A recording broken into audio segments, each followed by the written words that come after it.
the video button, so if you'd like to just come to order a little bit. Okay.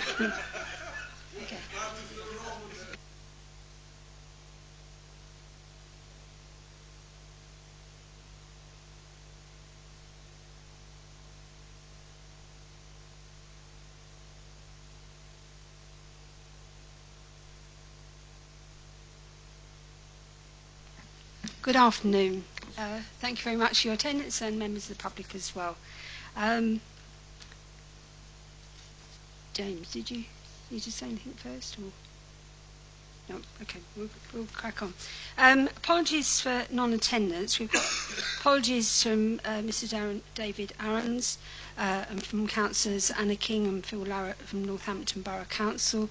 I also have an apology from the Monitoring Officer, Susan Zeiss. She's able to be here after all. Do we have any others that have come in? Okay, very much. Do we have any notifications of requests from members of the public to speak to the meeting? Okay, very much. Item 3, declaration of members' interest.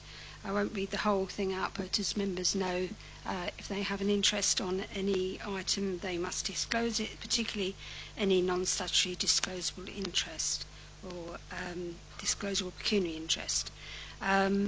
And if that comes up at any time during the meeting when something is discussed, then do just announce that. Now, next is the Chair's announcements of a couple of things. It hasn't been pointed out to me, but as far as fire exits go, there's an exit up the stairs, but there's also at the back here, and there's also a fire exit over there. I haven't been warned about any fire alarms, so if the alarm goes off, then we'll I think this is probably the quickest to get out to and assemble outside. First, I'd like to mention that the meeting is being videoed. We haven't got the facility to webcast here, but we have got the facility to video, so we are videoing it, and that will then be posted onto the web, I presume, in due course. And I'd like to thank East Northamptonshire Council for their hospitality in accommodating us and for helping us to set up and actually have some microphones, which we didn't have when we first got in here. First of all, before we start, the Commissioner has requested that items 6 and 7 be reversed. That will help the flow, as the item 7 will refer to the budget, etc. So if you could just note that. And I have one particular announcement before we go on to that. Mr. Cargin Moss has written to the Secretariat and advised that after careful consideration he's decided to resign as independent member. He feels that with the prospective expansion of the panel's remit to include fire and rescue and the rotation of meetings between different locations, he will not be able to do the role justice. He plans to continue to use his services and time to assist the community and wishes members well for the future. Mr. Moss has been a member of the panel since its creation in November 2012, and I think we would like to, I'm sure everyone would join me in asking James if he would write to him and thank him for his services. Councillor Butcher. Can I just say that I was on the panel that actually selected him at the time, and he's been on this panel the length of time I had, and he's been a pleasure to work with. He's been so community focused and has put so much benefit. And if I can say, you might not be aware, he's visited many women's refuge with me and supported domestic violence for the last few years in a great way, and has dropped me an email to ask if he can still do that from being outside the panel. So I will be meeting with him in a few months for a coffee to see what he can do, which is fantastic. Considering what he does, he can actually help a lot of people to defend themselves as well. So I would like to say he will be greatly missed. Yeah, thank you very much. I'm sure everyone would echo that sentiment. I have just sort of communicated just briefly with James about the situation of having one independent member step down, but the feeling is that we have 3, and the idea was, so we've got a bit of an overlap.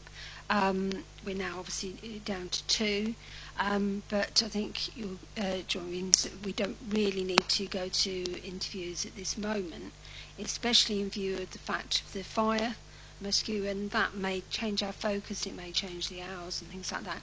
And so I think it would be appropriate to wait until such time as that is resolved before we go out, perhaps if we want to at that point, to interview and see if anyone else is interested in stepping forward. So the next item, item 5, is the minutes of the Police and Crime meeting held on the 14th of December. You've all had a copy of those.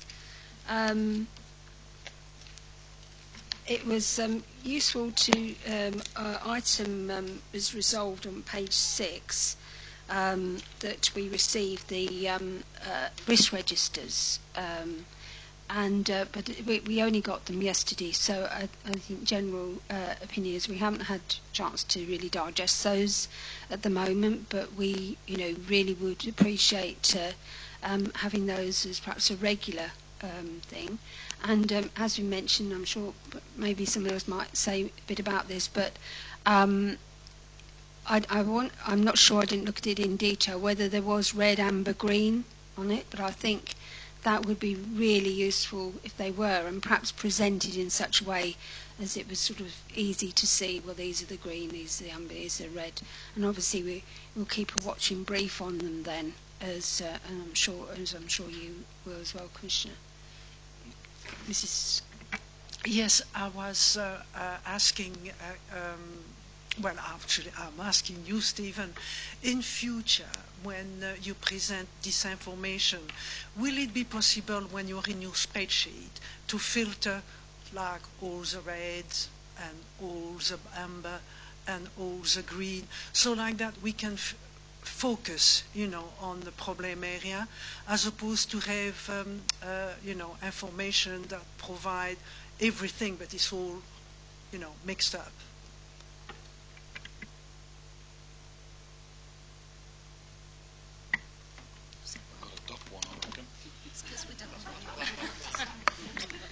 I've nothing to say.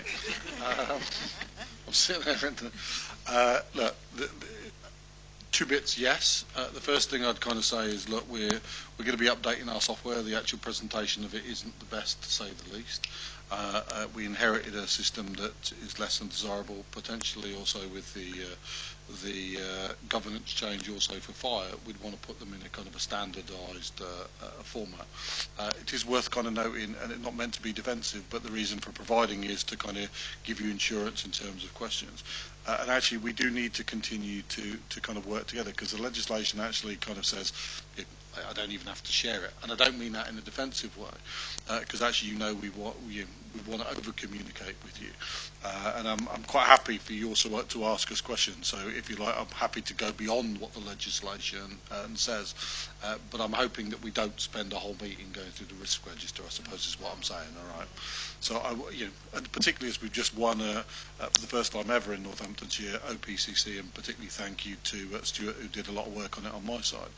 An open and transparency award, one of the few forces, and not every force gets it in Northamptonshire for the very first time. So I obviously want to continue to build on that. Congratulations on that. Okay. Looking at the minutes, are there any other points anyone else would like to bring up, or any inaccuracies or anything? Yeah.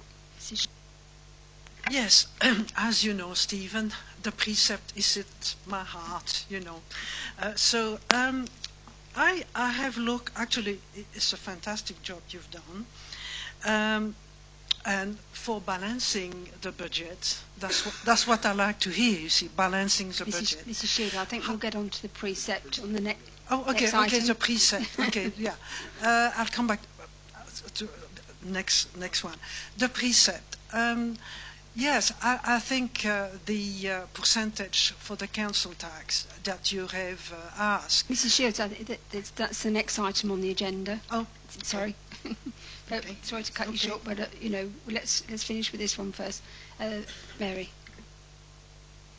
Yeah, on page 10, the second paragraph from the bottom, I just wondered if the Crime Commissioner had an update on the NCC's current funding problem with refuge and domestic violence, because you said you'd been looking into it and trying to help the areas provide services. I just wondered if there was an update from you, Stephen. Thank you. I'm going to steal hers for ease. You can have a place if you can get it to work. Oh, okay. No, he's going to give it. He's passing you a new one. It's all share. In the end, as you probably caught in the media, in terms of the provision for support for DA around the county, we took a very forthright approach, and we were upfront saying that we would absolutely support it, and I'm very pleased to say everyone else has kind of come along to that. That means that those services and those provisions for the DA piece is secure based on kind of last year's. However, you're right to highlight that the fact that there is concern over the kind of the situation with refuge. And funny enough, I was just talking to Nikki on the way over to see what actually could we do about it. And one of the points we're doing is we're sat here in East Northampton, and actually I think they're going to put some money in, and we're actually wondering how we can work with kind of local councils to make sure that we can kind of put that provision in there. We're not getting into budget monitoring, and my chief financial officer will be very upset with what I'm about to say now. But actually, is there some money from this year's underspend that we can actually help? We can't in any way pay the total amount but could I make a contribution towards Women's Aid for their provision, along with somebody else? We're not talking a large amount of money, £25,000-30,000. It's still a significant, but actually, if all of the boroughs kind of were able to do that, then actually it means also with Women's Aid, particularly and Adassa's particular situation, we can prolong it. Separately, also write into the Home Secretary, because as you know, there's some legislative changes that are talking about how the money is actually distributed to make sure it's kind of put in the way. Because I'm slightly worried, well, I'm more than slightly worried about the current way they're talking about putting it down locally. That if anything. It's kind of it's been an odd one for me, because I normally prefer local delegation, but actually in this instance they're I actually think centralising it, because of course in a lot of instances refuge isn't always about a local issue. As you well know, I visited a poor girl that broke my heart over in Corby, and she was there from Luton because of the significant and terrible risk that her partner represented to her, so they can't actually in many respects have kind of proximity. I have often joked that maybe we might return to it one of these days, but I thought, well, maybe we shouldn't have built a school at Wootton Hall. I'd just put the police station there and put the refuge behind it and say, come on folks, come if you really want to come after someone, come through a bunch of police officers, good luck to you. But it's active. We're very engaged. It's something that's very close to my heart, and we'll do something about it.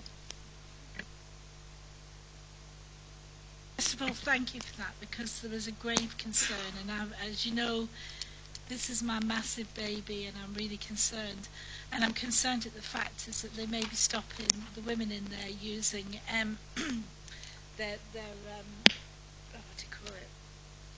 their housing benefit to pay for the refuge, which is ridiculous, because if we put them into a home, we would have to secure the home, the cost of that, why they can't use this housing benefit is beyond us, and we don't understand. If I can address it, and I'm actively pushing my leader every 5 minutes about this, is that at the moment there is a lot of the boroughs and districts that when you mention county council, they say, we're not picking up your problem. And that's the one thing I've found in Corby, because our refuge is second to none. It's a fantastic refuge. But trying to convince our councillors that, yes, it is the county council's responsibility, safeguarding. It's their statutory duty to provide safeguarding. And part of that, they keep saying it's not about accommodation. It's not actually about accommodation. It's about making people safe. That's what refuge is about. Not the roof over their head, but the simple fact is that they're taken away from a predator that could murder them, quite honestly. So if there's any way that the Crime Commissioner's Office can address that with some of the districts and boroughs, to try to address it in a different way. I'm trying really hard, but I'm finding it difficult to get through, to be honest, because there's a big barrier up that people just don't want to go anywhere near anything that the county council's doing at the moment. So, but thank you anyway. I appreciate it. Just to say, I empathise with the problem, like I said, right into the Home Secretary, both in support of the Women's Aid letter, but also our own with some suggestions. There is a difficulty in here, and I will be meeting with the inspector that I can't remember what the new title, formerly known as DCLG, but it's M something, Ministry of Housing, yeah, and blah blah blah blah blah. You'll know what I meant. There's a definite disconnect when you actually think about it, and I'm not trying to get in the middle of a debate about kind of unitaries and stuff like that, but actually it does seem to me on the outside that there's an absurdity that you've got vulnerability that's disconnected from the ability to have housing, and that's from someone outside of it. So actually, you know, in whatever reforms or structural changes that kind of come in, the connection of vulnerability and the provision of housing needs to be addressed in some way. And actually, and I'm quite happy to do what I can to support all leaders and the county to kind of come closer together on that. I actually think events may help to solve that in the not too distant future, but that's out of my hands, but I will be doing what I can to support that. Yeah, thank you, Chair. It's just to broaden the discussion on domestic violence. I had a case recently where I think the PCC and other agencies, organisations have agreed funding for work to deal with victims of domestic violence, but the NCC, because of their situation, they can't confirm anything because everything is in such a state of flux. And I just picked up a line on page 10 where it said that you're working with NCC. What does that commission? What does that look like operationally? Because there must be not just the case I was dealing with in my constituent that are not getting the funding or haven't had anything from NCC because they're still in a state of flux, but there must be other people where the PCC are funding part of a number of income streams to these organisations. So what exactly is the work that's going on with the NCC? Because there probably will be, or there could be, a shortfall, and what is the plan to pick up that shortfall? Does that make any sense? Well, the good news is that since this particular moment, Northamptonshire County Council have confirmed that they will provide funding at the same level as last year. I was going to get the wrong year terminology. So they have come to the table in that respect.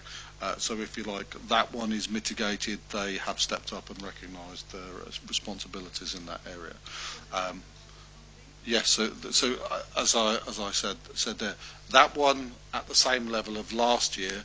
That still doesn't solve the refuge problem. That's just, if you like, the domestic violence part of it. But actually, then the housing provision is separate. So they have stepped up in that respect. So if we could pass on, are there any other comments on that? There's an item at the bottom of page 13 which is not yet resolved, and it possibly is something we might want to pick up a bit later when we get on to funding, because the suggestion was that the panel support the PCC in writing to the Home Office, but that was if it's not reflected in the draft finance settlement, which obviously we're going to come on to. So perhaps if we park that one for the moment, but if you could just sort of, when we get to that point, say if you feel we need to still write. And I can tell you now I'm going to ask you to, but okay. I'll wait till we get to that point. Yeah, I'm sure that will come up. I would just also highlight that, you know, for many of you that were there last time, we had a kind of a presentation from MSU and the work that they do on the thing.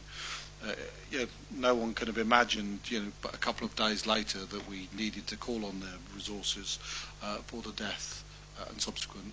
It's there's a trial ongoing, so I can't comment any further. But the potential murder of a child that they were kind of involved in. So actually having that capability, really, there was a demonstration of it, but literally within 48 hours of us presenting it to you. You have obviously tragic situation that I can't comment further, but I just thought it was worth mentioning because you saw that their ability to call on those resources really, really quickly was very beneficial to all. I'm sure other members of ICAI was very impressed with the presentation we had and the way they organised, and that it's, although it is central, it is partly local as well, so you haven't got to wait for somebody to come for miles to get to an incident. No, totally. And actually, myself and Martin, we were with the National Crime Agency Director General yesterday, because given some of the complex nature of modern day crime and around, I'm trying to think of a better word, CSE and CSA online, particularly in some of the stuff in terms of tracking down of paedophiles, that actually MSU puts us in a really good position to actually join up that work, so it's both local, national, because of the international nature of a lot of these situations. So actually, it is something that is genuinely benefiting us here locally. Thank you very much. Okay. Yeah.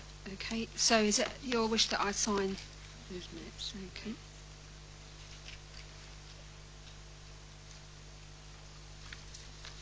Very much. Okay, so passing on to the next item, we're, as we've said, we're swapping the two items on the agenda. It's just that my notes actually are the swapped ones, so I just suddenly thought that doesn't sound right.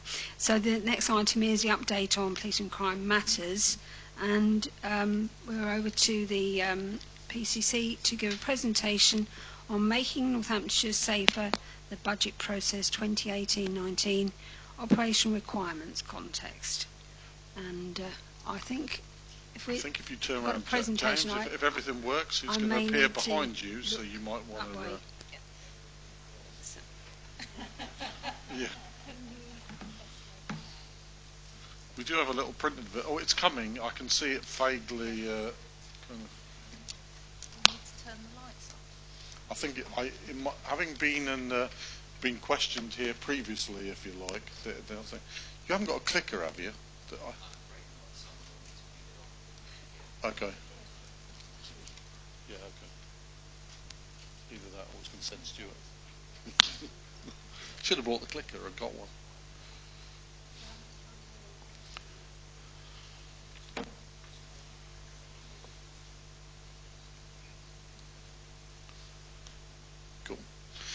Really what we were kind of saying, look, since it's a relatively short time actually since we were last together, it was probably worth us taking some time to tell you the process we've gone through to actually arrive at this budget. Not that I'm sure you thought I sat in a room in a cold, dark and one thought, oh, stick my finger in the air and kind of like that.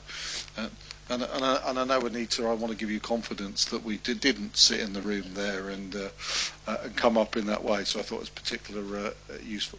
So I think it's very much, as we've talked about previously, and you being kind of very supportive. There have been obviously concerns in relation to the sustainability and the funding of Northamptonshire Police over the coming years. And you very kindly offered to write to the Home Secretary, and that's why I say on that particular point there. It's very strange to be able to say, I'm pleased that central funding remained flat. Obviously, I'm not ecstatic, but actually it wasn't cut.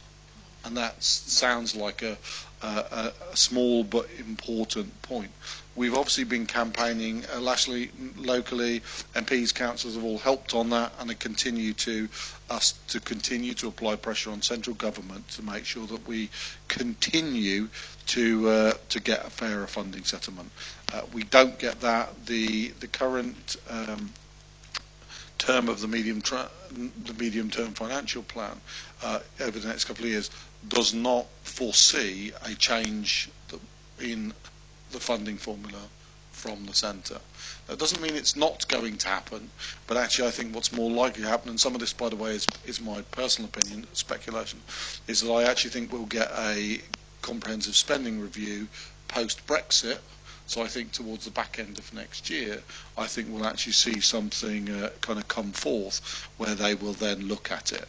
Will that put it back further? I honestly don't know, which is why we've gone out of our way in conjunction with the funding settlement. It's kind of a very odd thing to say, but actually the recent announcement allows us a 2-year flexibility and the ability to raise council tax by £12 a year each year over the next 2 years. Now that actually comes with some conditions, and we'll talk about those when we kind of get into the precepts piece in a minute.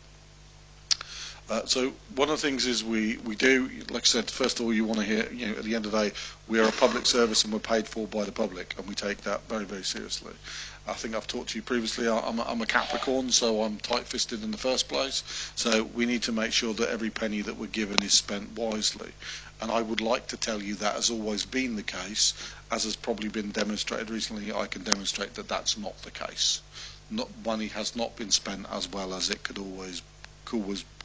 be. So we consulted with the public, as we do we do this annually anyway.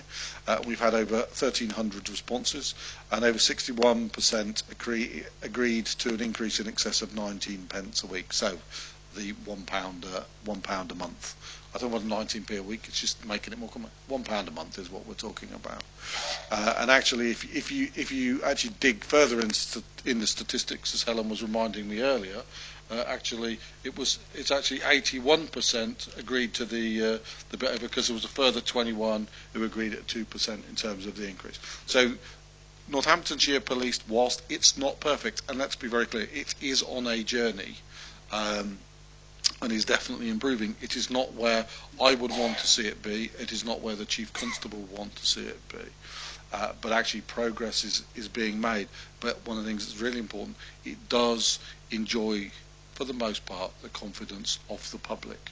And in my short time as Commissioner, I've seen the amazing work that people do. And some of you will have seen the horrific hate crime over the weekend outside of kind of Bellapasta, where a father, his wife and his family were leaving, ironically, at Sixfields, Bellapasta, just where I was doing the sleep out around 9 o'clock on Friday, and they were viciously attacked for their race. Within 24 hours, those 5 people were in custody. Some were actually in custody even quicker than that. So, in that respect, thankfully, whilst life-threatening, haven't turned out to be as horrific as it could be. So it just kind of shows you the terrible nature of some of the individuals that still exist in our society, and we're there to make sure that we protect it. But the important point is they maintain that confidence. So one of the things we'd kind of tried to do on coming into office, I'd found that the first conversation I had with the Chief, which was at least a discussion about what their requirements are and digging in and kind of understand it, I was kind of quite marked in my conversation with the Chief when he kind of said, this is a bit of a new process for me. And I'm like, what do you mean it's a bit of a new process for me? Well, the previous year they'd been told, this is your budget, get on with it. Now, I want you to build it from the ground up. What service can you provide? What you can't? And all that sort of stuff. So that was last year's. So this is probably the first one that some real consultative work and real detailed work has gone in. And I particularly want to thank Martin and Helen for their work on that. Helen, you arrived just at the right time, and actually, thankfully, you haven't got too many. I don't think you've got any grey hairs, but we've done very good. We've done a very good job at trying to get them there kind of for you. So as you know, we talked a lot about kind of the operating model and SDM, and I'd invested last year some extra money to make sure that we could deliver a model that was more sustainable for policing, and that came into effect in October of this year. So some of the funding that we provided last year was part funding on the basis it was doing. So there was always going to be an extra requirement for the additional police that we had paid for on the basis of last year. Because in broad terms, and Helen will correct me on the numbers, I think we were talking about 50 police staff and about 20 cops in the end, or something. So approximately 70 extra resources that were created as a consequence of that, but that's on a part year basis, and so they needed to pay on it one. So we also in isolation, look, I've talked quite a lot in the past about the kind of changing and the changing nature of crime, the threat that exists from sexual violence, the work that we need to do on domestic violence, CSE and cybercrime. So actually we had already got, because of the funding settlement we were likely, there are efficiency savings in there. By the way, and I'll get into detail later, they were looking for savings of only 2 million. We're still looking to make £3 million worth of in-year savings so that money can be redeployed more appropriately to the kind of modern demand that we've got. So we do not take lightly. This is not a kind of, we're asking the public for some money, thank you very much. There continues to need to be reform and investment in the service as we continue to go forward. So we highlighted, and we'll talk about some of the areas that we've talked in terms of extra investment that we're going to be talking about. But we had a very full and productive discussion with the Chief Constable and his team, and there was some quite frankly, tense and difficult, not in a uncooperative way, but some real challenge to make sure, you know what, why does that need to be the case, and justify why money needs to be spent in certain areas. And to be clear with you, that process will continue, and there will be some changes that we're making from our accountability process, because we used to have those accountability boards every 6 weeks. We'll be moving them to every month, and actually there'll be even more kind of scrutiny. Not to the point that I want it to make it so that the Chief Office team is not productive, but at the end of the day, this is public money, and you need to make sure that you know. And as part of that, at some point later in the year, and I'll bring it forth with you, and as you know, I like to bring it when it's considered and done to you. We're doing some work around a performance framework, and there'll be some open statistics that we can actually make sure that we're going to start to publish, to make sure that people can actually have the confidence to kind of go, do you know, those things are changing, or that's getting better and worse. That'll probably end up a bit like the Office of National Statistics, that I should probably regret doing that, as you beat me up or the public do, to sort of say it. But I think it's the right thing to do, because it then breeds that confidence. We should never lose sight here in the United Kingdom that we police by consent, and actually that connection between the public and the police is very, very important. We need to continue to do this. So also it allowed us to identify a number of areas in current and future operational requirements for investment, and we set out some framework as to how we're going to do that. So it is worth just what's happening in terms of demand. You've had presentations, and some of you have been into the control room and know how much work's been done. Those numbers continue to rise. And actually, you've already talked about it, but there's potentially some challenges around the county council and some of their provisions. In the end, we are the only county-wide 24/7 business, if I might use that term. So as a consequence of that, I'm looking at you from fire, you are too, I know, so don't get upset with me there. But actually, we end up picking up those calls from other people when they're not there. So yes, demand does go up from 4 o'clock on a Friday afternoon when other people have kind of gone home. So there is that one. You've also got that, that move from digital to cyber enabled. I think you've heard me talk. In 1999 there used to be 17 million crimes. Some 10 years later there's probably 7 million crimes of that same sort, but there's 8 million cyber enabled. And like I said, me and Martin yesterday with the NCA, sadly we did both go off and get a train. I think we probably would have benefited from a beer in the pub afterwards with the rather sober statistics that we were kind of being given. Some of the referrals that you've seen for CSE and CSA had gone from, in 2012, from like 900 a month to a 700% increase. That broadly you're talking something like 6,000, 7,000 referrals a month. Yeah, and we spoke to Simon Bailey, who's the National Police Chief Council lead for child sexual abuse prevention, and he was saying actually, he wrote in the Guardian and said, look, there's 20,000, they are predominantly male, that are out there grooming kids at any one time. And he said, I don't want to upset you, but that's probably a conservative number. And one of the things around us in terms of capability, and there is some work we're doing around it, we're probably also just catching the very easy to catch ones. and you'll know it when you see it, but over the next couple of weeks you'll see some sentencing of some particularly horrendous, evil individuals of an absolute magnitude. One individual who had some like 500 aliases, another one who's a kind of a professor, and I think it's like 200 cases. There's almost no force or no power. One individual perpetrating this, and of course the internet with live streaming and other these things enables more and more of this to kind of to go on. So they're increasingly complex, in some respects international in nature. I mean, one example of that, you've kind of got organised crime groups getting involved in it. For live sex streaming, which involves kids from the Philippines, behind Canada and the US, we are the third largest consumer of it in the world. So when I say we nearly went down the pub afterwards, you can kind of understand.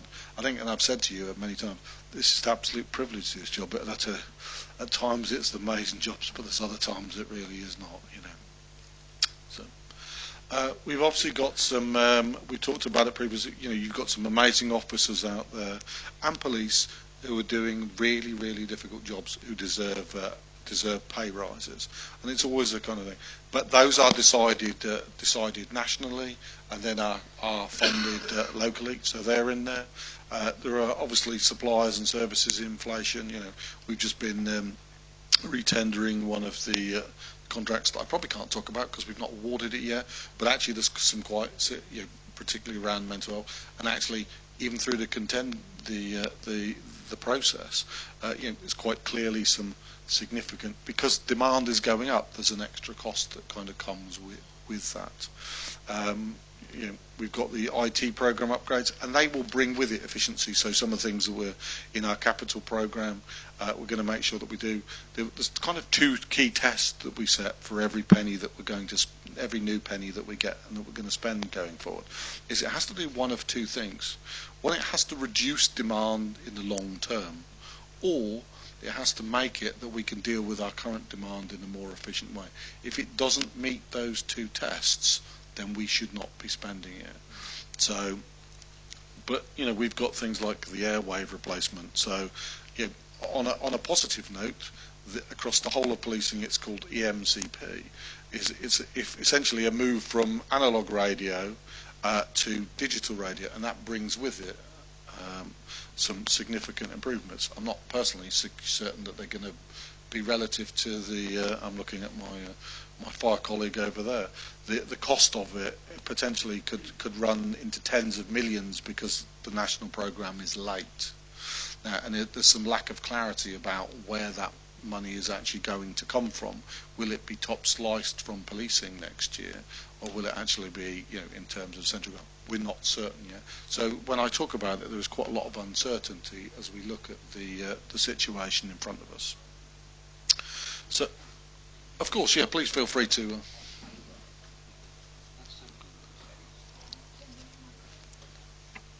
Sorry, it's arranged, pay rises are arranged sort of nationally, but you don't get any additional funding for that, so you have to use that out of your budget. I mean, how many years is that going to be sustainable for?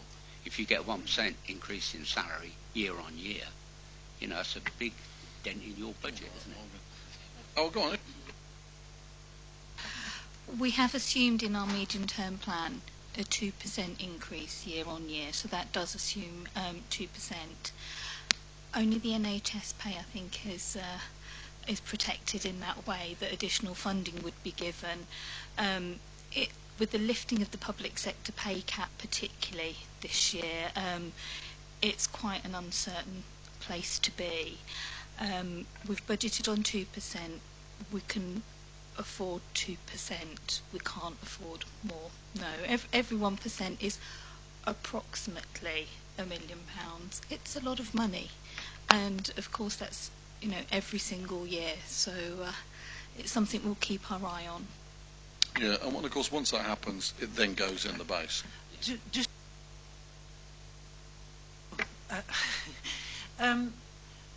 do you anticipate that perhaps in the future you would perhaps use a saving to provide, to continue, for the pay increase? Is it something that you're looking at? At the moment, we've managed to build the 2% in the medium-term plan. Should it come in above that, then yes, we would need to find additional savings. Obviously, if we use reserves, it's just a once and it's gone. I was with national colleagues yesterday, and we were talking about this very, very subject. There's only two who haven't assumed 2% as well. London have assumed 1%. I think that's extremely hopeful, considering, I think they're very, very hopeful, considering the local government settlement, I think, is still under discussions. The firefighter settlement, I think, is still under discussion. Last year's police staff pay still is under discussion. And there's one, Avon and Somerset, who've assumed 3%. That was widely criticised yesterday, that we thought was too optimistic. Interestingly enough, this week the PCCs are being asked for their views on what suggestions to put forward, so we've put Stephen's view forward in that context. Can I just ask you something about the National IT Programme upgrade? Now, extensively you discuss in a report the airwave replacement. Mm-hmm. You have had some delay. And with the delay, also you're going to have additional cost, and quite extensive one from what I can see, because of the delay. Is there anything that can be, how can I say, the additional cost that is not on your side, it is not you who created the delay, it is them, the provider. Could that be penalized? Could you penalize them to have a refund of that? Because it must be in a specification contract. The rather sad and complicated situation here is and I'm not privy to exactly. I'm going to be careful now, so no one sues me. Early indications look like it's something around maybe the specification and the complexity wasn't fully understood, but actually it more likely looks that the provider has done what their part. So some of the things that I think EE is the contractor for this, they've actually built the additional cell towers that they're supposed to, but of course there's the provision of the handset, which I believe the contract's now gone to Samsung. It was originally kind of going to Motorola, but actually other people have kind of said, was the administration of it appropriate at the highest level? So was that the Home Office? Now, as you can see from budget, I get a large proportion of my money from the Home Office. So actually, we will be having robust conversations. And given my technical background, my PCC colleagues have asked me, probably because no one else wants to go near it, would I attend and represent PCCs on the board of that. So I will be looking at it kind of very, very carefully. I think what's likely to happen, and to be fair, if you look very carefully in the settlement, if you look on page 21 of my pack, but actually you'll notice the police technology programs, the Home Office gave itself an increase of 417 million to 495 million. So we are hoping that they have, at least in that, understood some of the challenge they've got. But there are other programs which I won't bore you with, called NLEDs, which is around bringing together the Police National Computer and also PNC and PND, to put them in one place and actually make them accessible. So we have lots of different places that data are stored. One is intelligence, one is kind of criminal. So those need to be kind of brought together in conjunction with this. But I can assure you, as a collective, if you like, we'll be taking a very robust line in to make sure that it doesn't hit our budget. But the harsh reality is our real physical power to kind of do something about it is quite challenging. But we'll probably work quite closely with our MPs to ask some questions and stuff like that.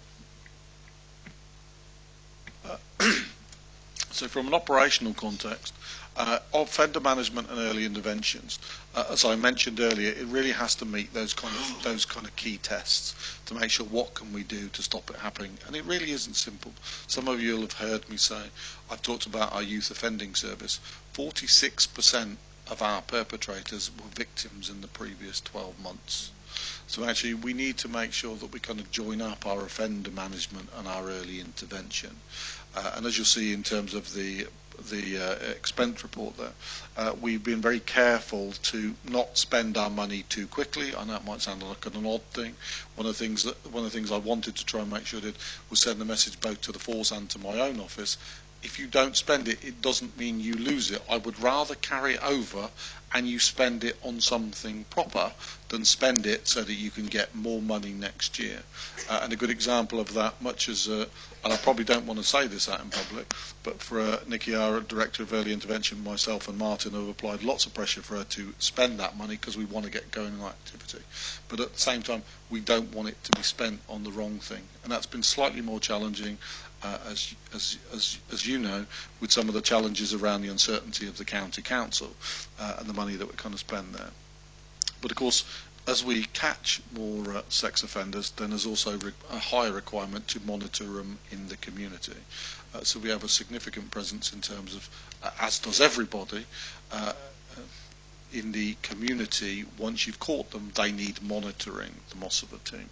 So of course you catch more, they need monitoring, and you need to make sure proactively that they're doing what they shouldn't, if you like. We're also working, make sure, and I kind of mentioned there about the NCA and some investment we're doing with M2 to make sure that there's the appropriate level of capacity for cybercrime. And actually, for anyone who's ever been a victim of cybercrime and probably reported it to Action Fraud, I'd probably say your experience has been less than optimal. Is the best way I could kind of put it. It will be. I can give you some news that later on this year it will be relaunched. It's a national thing to make sure that we kind of join up those pieces. I think Mary wants to say that, Madam Chairman. Can I just come in on that? I actually phoned that department on New Year's Day. Got told off. I was a bit naughty. Actually, tracked an organisation that was on a dating website that actually came through to me and actually asked for £15,000 for 3 parcels to be delivered to my house. And I worked for 3 weeks and let them believe that I believed them. And then I phoned up on New Year's Day and gave all the information out. But I must say that the young woman I spoke to on the phone was extremely helpful. She told me off. She said, we have big burly policemen in front of computers doing that. You shouldn't have done it. But I couldn't help it. Being a counsellor, you do, don't you? But the only thing I would say is I gave them a whole load of data and information which I collected, but it takes about 6 to 8 weeks for them to come back to you, which is a bit disappointing because I put my neck on the line for them. Luckily they don't know who I am, but they did say they think it's a group from Nigeria, and 99% of the calls they take, the women have already paid the 15 grand over. There is, and there actually, that was one of the things that came up at our briefing and conversation with the NCA. Nigeria, particularly some of those Northern African countries, is a significant proportion of stuff that's kind of, particularly for cybercrime, is coming out of there. And of course, this is the challenge in the international nature of it, to make sure that we need to go and deal with it in country, and that needs a international response. It doesn't just require kind of local policing, and that's where actually our ability to kind of join up with National Crime Agency really works. Took the data of the person they put up, and they actually got back to this website and told them that I informed them, they informed them that this was an organised crime team, but he's still up on that site, so he's still trying to find victims. He's not been taken down, and I don't know if there's a way that these sites that go on here, they need to be better controlled, and they need to have better ways of monitoring who they're allowing to use them, because they were very good. Seriously. Yeah, I mean, there is an order of magnitude that needs to be addressed with responsible online. I mean, we were hearing a story yesterday with a 14-year-old girl who'd got herself into debt with over drugs, and sadly that debt was sold to somebody She was then sex traded, and it was advertised on a website that, small petite, and I think the numbers was, I'm looking at mine, was it 100 or 200 that she'd had sex with in the 2 weeks to work off her debt. 200 to, she's now in care, but just gives you the horrific nature of some of the kind of organised crime things that you're sort of dealing with. Now, and of course this is one of those real big challenges. These are horrific crimes. We all sit here and we all want to see them stopped and those people put away. But of course that's not an officer that's not walking down a street. These are different and a complex nature in terms of crime. So actually it's both about protecting young children in their bedrooms, and actually there's different degrees of vulnerability. One of the ones that you're going to see there that will come out in the case, one of the victims actually was a 40-year-old professional businesswoman, but she was vulnerable at a moment in time as a consequence of a relationship. Did some things online, and then he blackmailed her and other pieces that have kind of gone on for her. You'll know the case when it kind of comes out, but it's quite horrendous, and that kind of changes your definition of what you understand vulnerable to be. Yeah. People can go in and out of vulnerability, so it's not a static state that kind of people do. And as you know, very passionate about what we can do about domestic abuse and serious sex offending. Serious sex offending is a particular issue here in the county. A lot of people probably didn't realise, we have reported some 600 rapes a year here in Northamptonshire, and quite frankly, with my broader remit from as Police and Crime Commissioner, the whole criminal justice, and I know there's lots of talk about what's wrong with it, but actually the outcomes for victims is quite frankly appalling, the support they get. And so that's some of the areas that, aside from just policing and catching them, there's some much more work that I want to see done with both myself and my office across the coming year. Of course. Thank you, Chair. I'm going to go to the ins and outs of vulnerability. I'll declare an interest as a volunteer appropriate adult at our criminal justice centres, and over the last month I've been involved in 2 grooming cases whereby the detained person has mental health problems, learning disabilities, etc., etc., and they've been found by paedophile hunters. Yeah. And then I did one on the Sunday, and on the Thursday I saw one on Facebook, live action, and an officer actually asked if they were the people that had picked up the guy from another town at the weekend, and they said, no, they're the bad guys, we're the good guys. To my way of thinking, it's great if we catch offenders, but when people with vulnerabilities, learning disabilities, loneliness are being entrapped, it sort of blurs the line between who's the victim, and I wonder what kind of impact that's having on our how much money are we having to put into protecting the vulnerable detained persons, and when their house has been shown on Facebook, etc., the safetiness, are we having to rehouse people, etc., risk assessments around that. Is it worse or better having these vigilante groups around? Therein belies, the police are there to uphold the law. It's both very simple and it's very complex all at the same time. If then someone becomes, as you say, a vigilante and is kind of going after them, then ironically the police have then got to defend them. So that's then resource that we're putting there to kind of protect them. So actually, you've got professionals, and I've often said it. I mean, I went and watched one of our undercover officers, and someone who thought he was grooming a 13-year-old girl wasn't. But I don't think I could have safely got that person to remand if I was a police officer.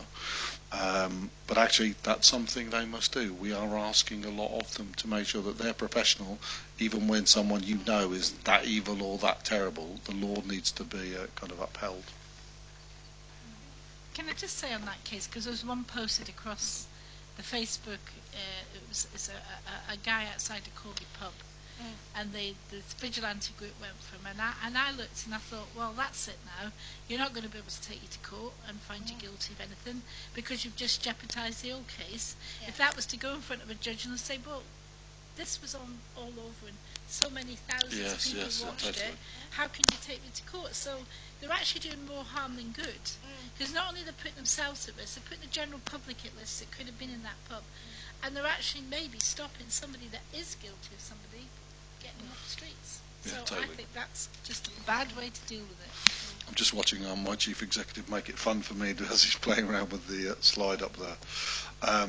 Technical issues there. And look, we talked about domestic abuse. 650 incidents a month, every hour of every day, somewhere in Northamptonshire, someone is being abused. Predominantly women, but let's not get one other. It does include men as well.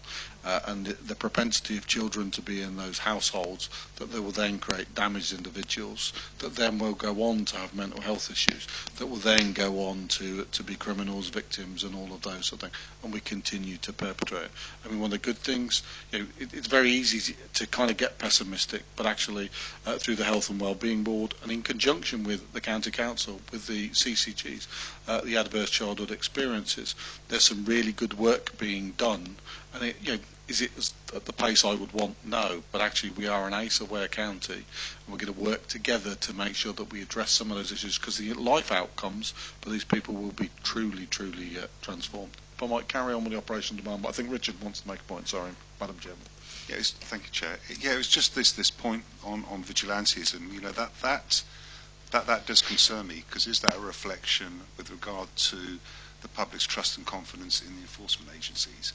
And I'm just wondering whether you as a Commissioner, with regard, and your work with the Chief Constable, are aware of whether these things are increasing. I certainly know some of vigilante activity by its very nature is unreported, because the person that they have victimised is actually an offender in some form or another. But certainly if there is anecdotal evidence or there's stuff in the intelligence system which indicates that this is an increasing problem, I think that's something to be fearful of, and also something to be raised to the government to say, look, the public are losing trust and confidence in the investment in policing, and if we don't grip it up soon, then we might end up with some problems. Does that make any sense? And it is that's absolutely a very good point. And I think the difficulty is as well, I kind of alluded to it earlier, there is a lot of work going on in this area, but of course it's not obvious, and you can't say we're investigating this particular person. So actually, whereas at least if someone knocks on someone's door, it's much more obvious that someone's actually there. But actually, quite a lot of this might be covert. One of the ones you're going to see took 18 months to bring this individual to justice. Sometimes, I'm afraid, evidence needs to be collected, as you kind of highlight there. But you make a really good point, Richard, and one I give some thought to. Yeah, I will let you go home at some point. You'll be pleased to know it's the last slide before I actually get into the precept and budget. So also, what are we looking at? We need to make sure we increase capacity in intelligence services to tackle serious and organised crime, slavery, trafficking, organised drug supply, firearms, gang activity. Only over last weekend over in Kettering, we've seen a 14-year-old kid who was actually shot at first, and this is where it's really complex. I read our daily risk report, and actually people have been, whether they've been stabbed, attacked in their home, and then they don't want to help us because of course they're involved in criminality themselves. So it's not simple in terms of how you deal with some of that stuff. I mean, I think the original case that the person was told, I got shot by a pellet gun. Actually it was a shotgun and there were an awful lot of pellets, but actually it's a 14-year-old kid. Now actually, is he vulnerable? Because actually he's being exploited. And actually, is he doing it voluntarily or is he doing it under duress? Some of these things are not simple. And obviously one of the things we want to make sure that we do, really in terms of the objectives that we set, to make sure that increased activities to support local communities and concerns, because actually we've got to make sure that we continue to build on that bond of that public trust. So also to make sure that, road safety, antisocial behaviour, localised drug dealing, they need to be taken into account. It's very easy. One of the things I kind of call it the over dramatic here, the pyramid of death. If we're not careful, as resources have got constrained, then what happens is at the highest vulnerability, all of that focus continues to get more and more specialised at the lot, at that top end in terms of sexual violence, rape, CSE, all of those sorts of things. But actually there is a broad public confidence piece down there around antisocial behaviour, around that police presence, localised drug dealing and all those sorts of stuff. So it's very much making sure that we do. And so actually one of the things in setting the budget with the force is to also make sure that we're addressing those things. Yes, road safety matters. Actually we have a quite a high increase in road deaths in Northamptonshire this year. That needs to be taken into account. Some of that's enforcement, and again some of it's in terms of education. And also making sure that, yes, you might have serious issues, rural theft. Some of these people are going to try and tractors. Although on one level, on a completely anecdotal, up until recently, someone told me that John Deere tractors didn't even have a key in them. So it's like there is that bit of trying to make sure people kind of continue to help themselves. So I just want to give you that kind of background, if that's the sort of the magnitude of of what we were going on and we're looking at before we kind of got in and discuss it. Just one more point, please. Intelligence is the lifeblood of policing. It's very rare is a cop going to walk down the road and come across something major in taking place in front of him or her. My concern is with this is that it's your community intelligence, that low-level intelligence, that is important, and that actually leads to some detections and identifying of more serious organised crime. With focusing your intelligence on tackling organised criminality, and then the next two, it doesn't seem to be there is an emphasis on community intelligence, which obviously is led by neighbourhood policing. And I'm just wondering, are you satisfied with the operational side, that we are maximising our community intelligence, those links with the community, to ensure we're getting that information in, which then helps to lead to and resolve some of those more serious issues? Some of you probably heard, I was on the radio this morning, and also the head of neighbourhood policing was on the radio this morning to answer that point. Actually, we compared to, say, someone at Norfolk, which is doing away with all of its PCSOs, we remain committed to our PCSOs. They're a core part of our, and it's something both myself and the Chief Constable violently disagree on.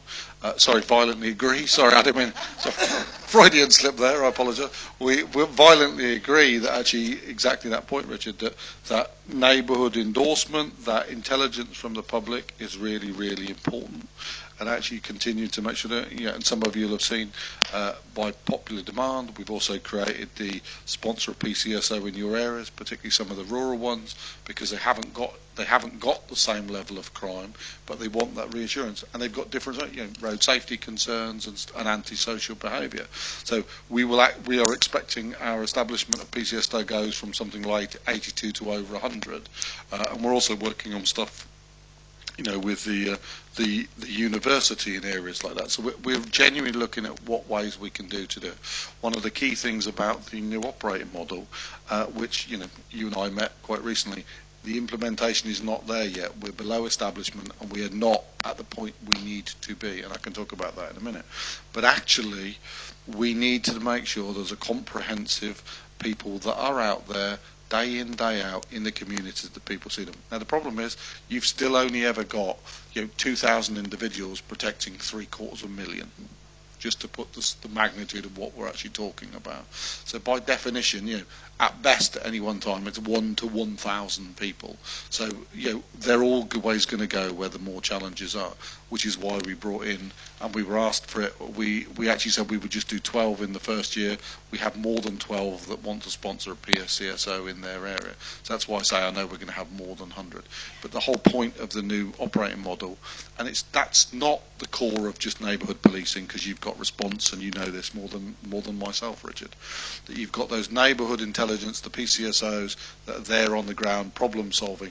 They've taken other abstractions away to make sure that they're going to, is the model working properly yet? No, because actually we currently haven't resourced enough, and we're busily recruiting as quickly as we can. Okay.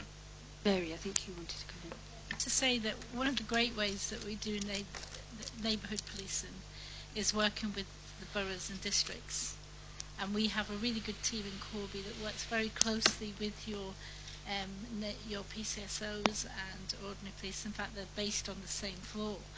But I know I shouldn't come to this, but looking at the budget, I didn't see an outlet for that. How do you see that progressing? Because I think we all know it's really important. But is that in your focus to continue to actively make that happen? There are obviously there's some business as usual. I think as I kind of go through and talk about, and I'll get into that in just a second. We talk about where will the additional money being spent. It does, there is a police and crime plan. As you know, we continue to. We've just recently moved into the cube as well. So actually, we prefer our front-face offerings rather than you have to go to a police station. Isn't it better that you go to a community hub, as we built on that in Kettering, building that in Corby, building on that in Northampton, where actually you go in one building and you can potentially see someone from health, someone related to your antisocial behaviour from a policing point of view. But actually, sometimes that antisocial behaviour might relate to, I'm trying to think of the right term now, but actually kind of noise nuisance from your neighbour. And actually where the legislation sits for some of those, isn't it better you're in one place that can do it? Because in the end, we need to deal with this problem, and it's only by a lot of these challenges can we do it by working together. Stephen, is that what Councillor Butcher was mentioning? Under the page 21 or 7, it says threatening to respond to organised crime. Will it be included into that, where you show that an increase of 14 million?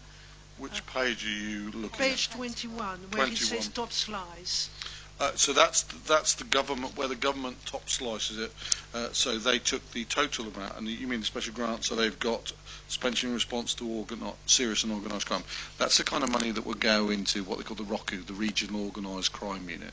So that's MSU that we, sorry you weren't there, you last time, were you? So the presentation there. So that's extra resources that would go into the ROCU. So that's where they have covert surveillance, and they look at some amazing things that we can kind of target some of these people, because they sit outside of particular normal force boundaries, and that's where kind of we work together. And we're very fortunate that we have a very good team that kind of does that.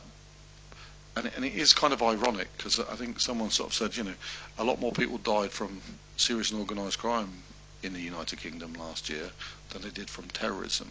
But of course it's not getting the same level of exposure. I can't remember the exact numbers, but it was quite significant, wasn't it? Wasn't it something like 2,000 people had died from serious and organised crime across the United Kingdom last year, compared to several hundred. So.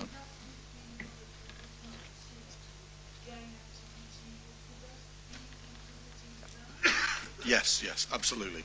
But all of this stuff has to be joined up. As Richard mentioned, that's where your intelligence on the ground, that vulnerable individual, and that's part of the reason also that I put a business case together around fire, because actually the working together in communities about those kind of vulnerable individuals, there's some fantastic opportunities that we've got there that sadly we can't move on until I get permission from the Home Office to move that forward. Would you like me to get on to the precept? And Madam Chairman, I just wish to do as you tell me, so it's kind of like... well, not completely, you know that, Jill.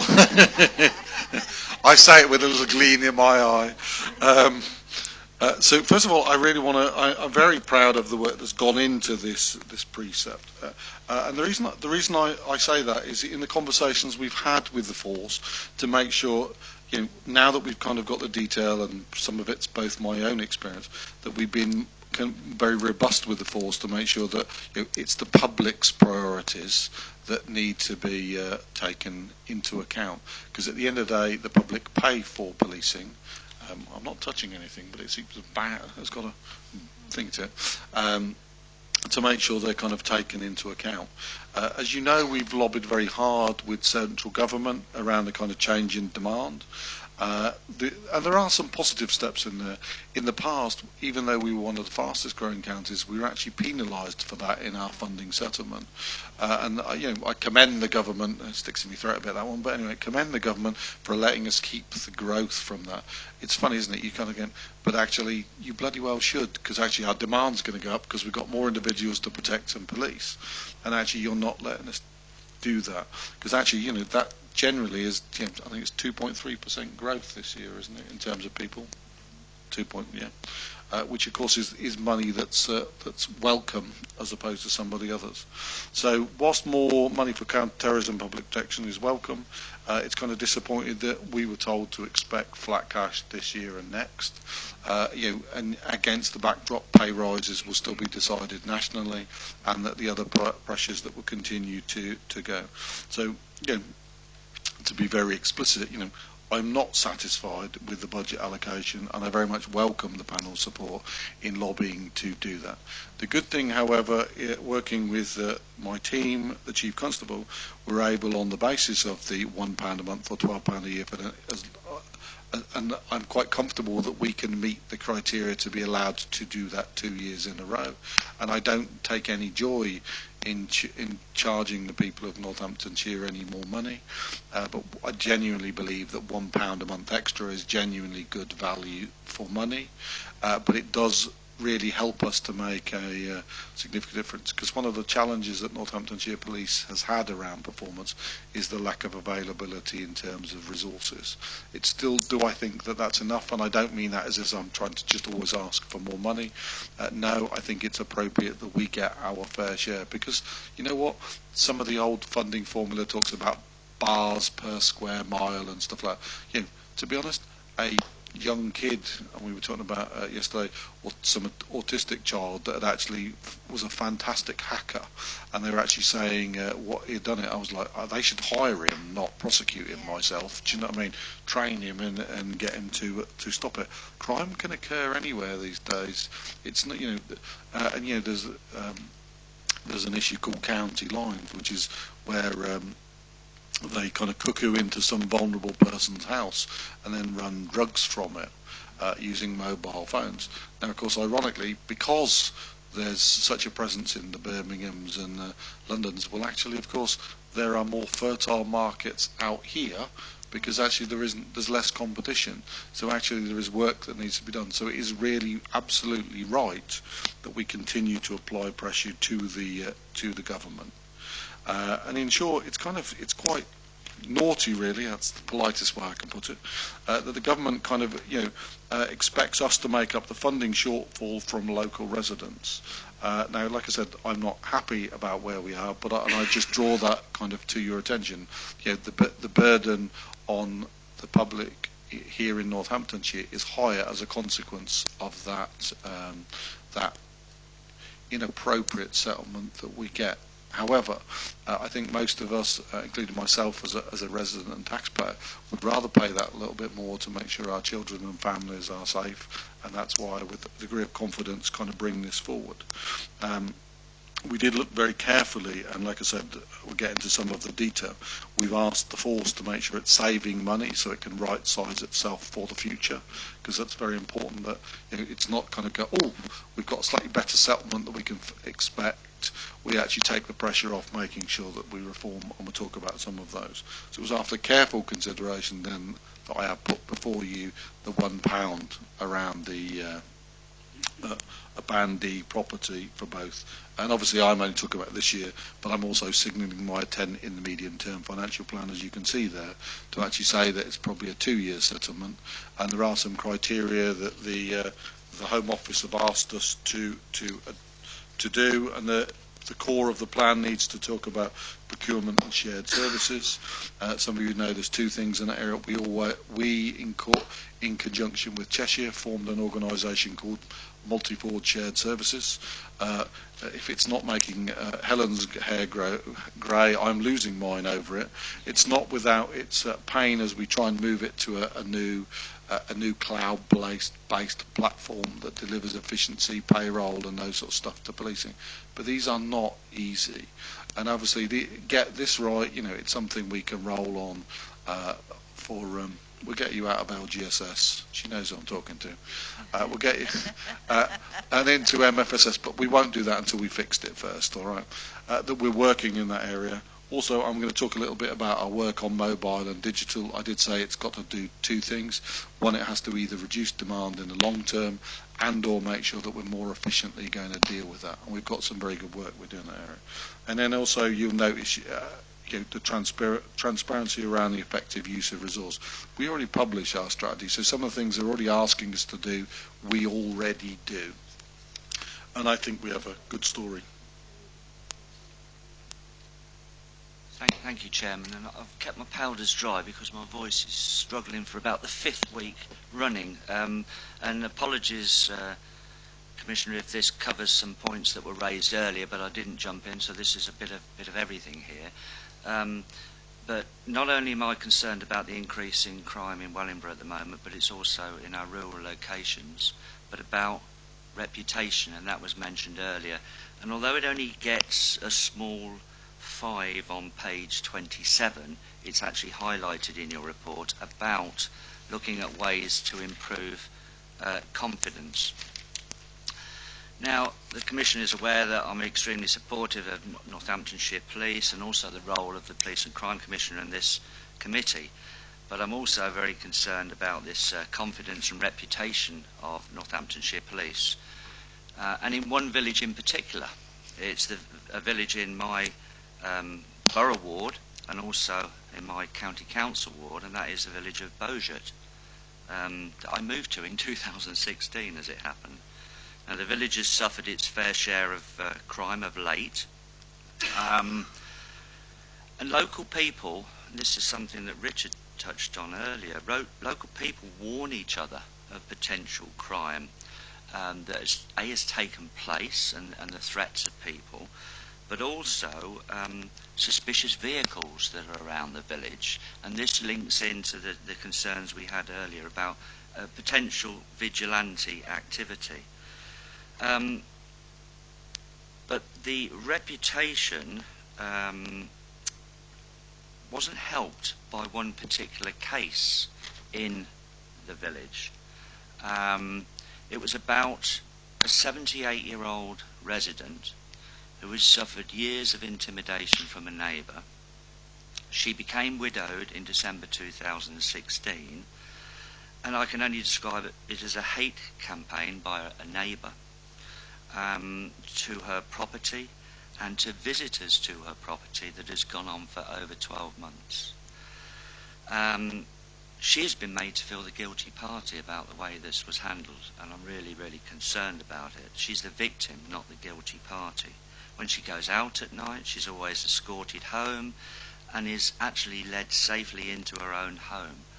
What message does that send to residents and also elderly people that we have in our village and local communities? Now, Martin, I think it's getting a bit operational, so right. That's as far as operational it'll go. Strategic, yeah. But the last thing I want just to on that, Martin, if you let, I think I'm vaguely aware of this one. Yeah. Well, I'd like to know a bit more about it, and particularly if you like, I'll come to you and we'll have a wander around Bosie. Well, what I would like to say, the last thing I want to do is refer this case to the Police and Crime to the Independent Police Complaints Authority. But I think lessons that can be learned, and I wondered if this actual committee could actually have a look at the case to see if lessons can be learned from it. So I'll pass this on to, that's the details of the case. If I pass this on to the chairman and then liaise with yourself, and obviously what I want to do is increase the police, the confidence in police in our rural communities. I support the increase in the police precept, but our village communities who will shoulder a fair bit of that increase in their council tax do deserve some resource in their villages. They mustn't be ignored, and where spikes occur in rural crime, they need to be investigated and taken seriously. So thank you for letting me raise that, and I hope it didn't get too operational, because I know it's not our brief to look into operational matters, but on this particular thing I think that there are things that could be learned. I think here's sort of the fine line really between, when we're talking about confidence in the police, it's mentioned quite a few times in the report, and obviously individual cases can have a bearing on that. It may not be our particular remit or yours, but in holding the Chief Constable to account, obviously things that come to your attention or our attention, may highlight something that you might be able to use as a general sort of theme, that we need to see things happening on the ground, or else there's a lack of confidence. Mary? Yes, and as the Crime Commissioner know, there is a bigger problem with this, because we've actually had a meeting with the Crime Commissioner Nikki as regards to victims beginning to feel like the predators, and the predators feeling like the victims, and it was caused by police officers who actually accused a victim of actually stealing the predator's goods. But it's a wider picture, and the wider picture has been addressed to the Crime Commissioner, and I'm waiting for Nikki to come back with the result, because we got Women's Aid involved in that, so that this is progressing from where we are. I think the Crime Commissioner is aware that we do have a problem with the understanding of some of our police, just sometimes, no offence, just doesn't get it, doesn't realise that that person who is the victim is not the one that's causing the predatory problem. And I think that the Crime Commissioner said that he was aware at the time when we had a meeting in Wooton Hall that there was an issue. Am I not correct, Stephen? As with all of these, please refer them to me, and we then subsequently take them up with force. It's worth highlighting that just particularly on public confidence, there is legislation come forth that gives commissioners a greater role in complaints, because currently they're kind of, if you like, local resolutions go through the Chief Constable. They don't necessarily even get seen by us, and I think last time when not all of you there, so I apologise, but I'll reiterate it. Mine is to take a more robust. There's basically three options around complaints. One is just to be the appellate. Two is to actually have be the appellate, because that's statutory. The second option is that actually all complaints go through the Office of the Police and Crime Commission. And by the way, that's the one I proposed to do. And then the third one was, in addition to 1 and 2, was also to report back to the victims. Now, I actually genuinely believe option 2 is the right one for two reasons. One, for visibility to understand it, but also the cultural learnings and the reporting back to victims should come from the force. Now, it's built in here in some way, even though the staff costs for the Office of Police and Crime Commissioner this year will continue to go down. It does incorporate some additional charging that will be, which might mean it goes up next year when it fully comes in a full year term, that will take on additional people to make sure that we handle complaints. Because actually, it's exactly these sorts of things that might not get seen by me, and there might be local resolutions, but are they resolved to the absolute satisfaction of the public? I'm not certain. So, and I think I've said on that basis you'll probably get more complaints about me that will then subsequently come forth. But we will be taking that in the most robust way. But actually, if you let me have those, we'll take them away and I'll come back to you. Stephen, just clear, when does that come in? Well, that's a really good question, Madam Chairman, because it was supposed to come in the summer of 2018, but there is a delay, and I think our latest is probably towards the back end of the year. But I am also working with Chief Constable to see whether that's something we might want to look to implement earlier before the legislation comes forth. But if I may, we're just getting the precept out of the way, and then we'll return to some of those bits.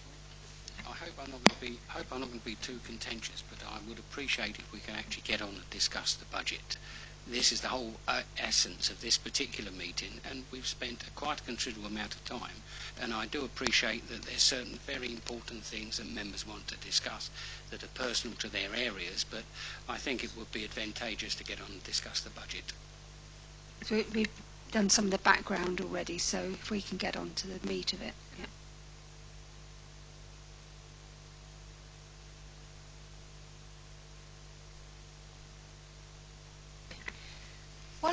One of the issues, Stephen, is that I fully understand why the precept is going up by that amount, but the precept is going up everywhere. So my borough's putting council tax up by £5.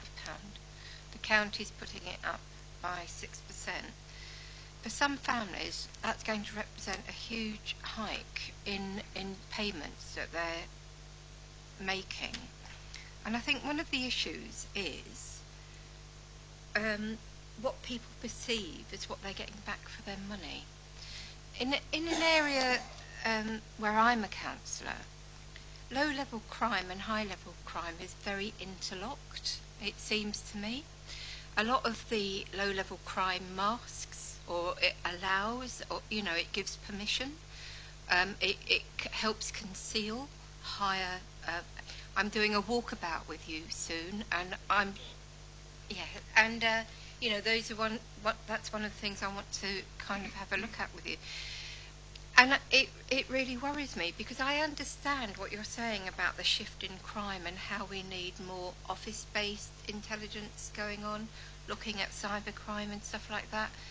But there is, we also do need to address value for money as it's perceived by the public. Because you're right, policing happens by consent, and we want people to be buying in to the strategies. So, I know it's a difficult situation, but the lack of visible policing is reducing people's feeling of well-being, and I've said that many times before. And the fact that we don't have the same response as we used to do to, minor crimes or less serious crimes shakes people's confidence. And I just think that we're creating a culture because of that, where more serious crime can hide, if you understand what I mean. I think, if I may, probably to take the council's point, is if I may I finish telling you what you're going to get for your money, or where it's kind of going to be spent? It's kind of picking me off, and if I may get back to that.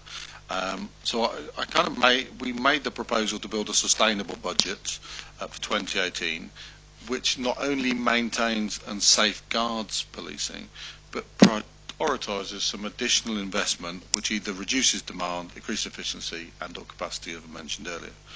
So we'll increase the force budget by 3.4 million in real terms to 118.7 million, which provides extra staffing, investment and capacity for offender management and early intervention, management of sex offenders, investment in improved ICT, additional capacity for change and communication, but additional regional and local capacity for cybercrime.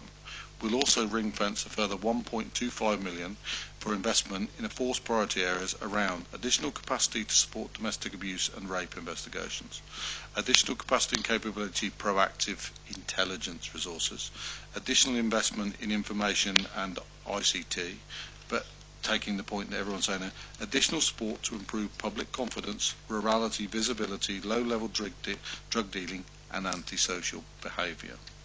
So we'll also set further money aside for investment in rural crime.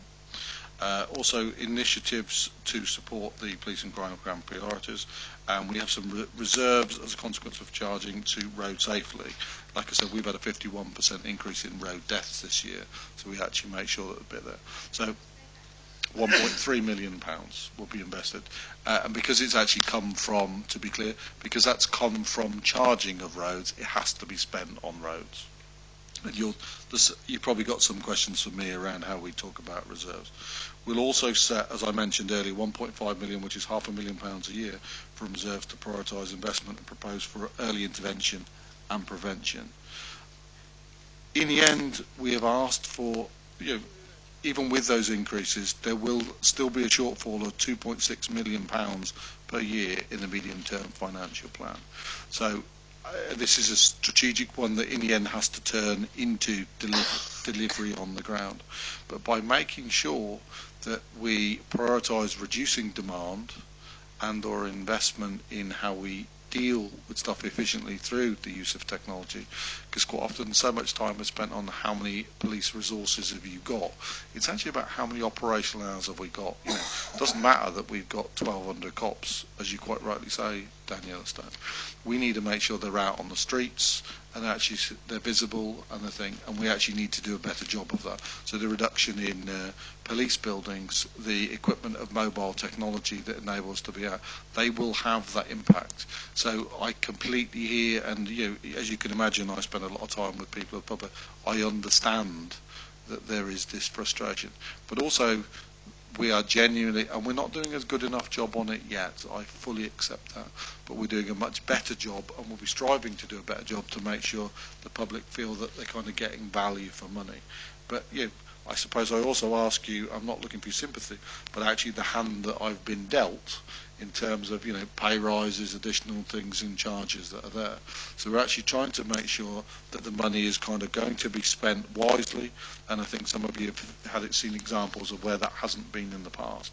The staying of Wootton Hall and actually the money that we saved, that saved us £1.2 million this year in stuff that we didn't actually have to borrow in terms of capital requirement.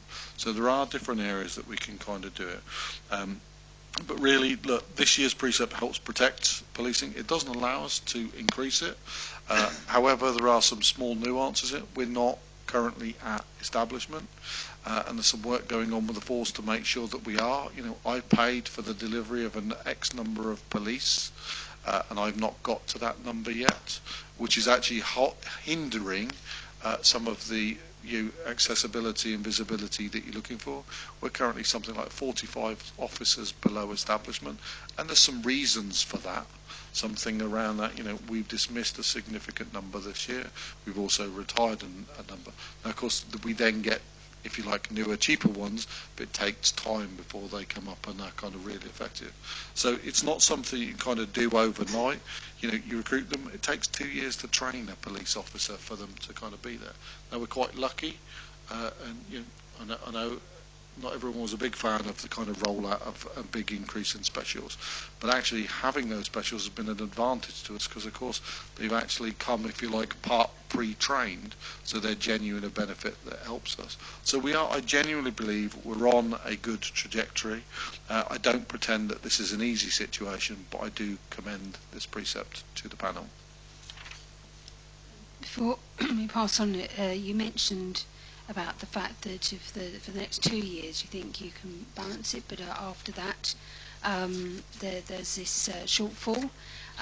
Is that something where we could come in, as we were referring to earlier on about writing to the Home Office, because I'm aware that the fairer funding review is underway, and that they've actually asked for consultation responses for up till March. And that's perhaps something that we could feed into as the criteria that they need to look into. And I'm particularly bothered about the fact that they normally use the sort of standard 1.34% increase in population, and ours is 2.3 something, and that those figures never seem to catch up.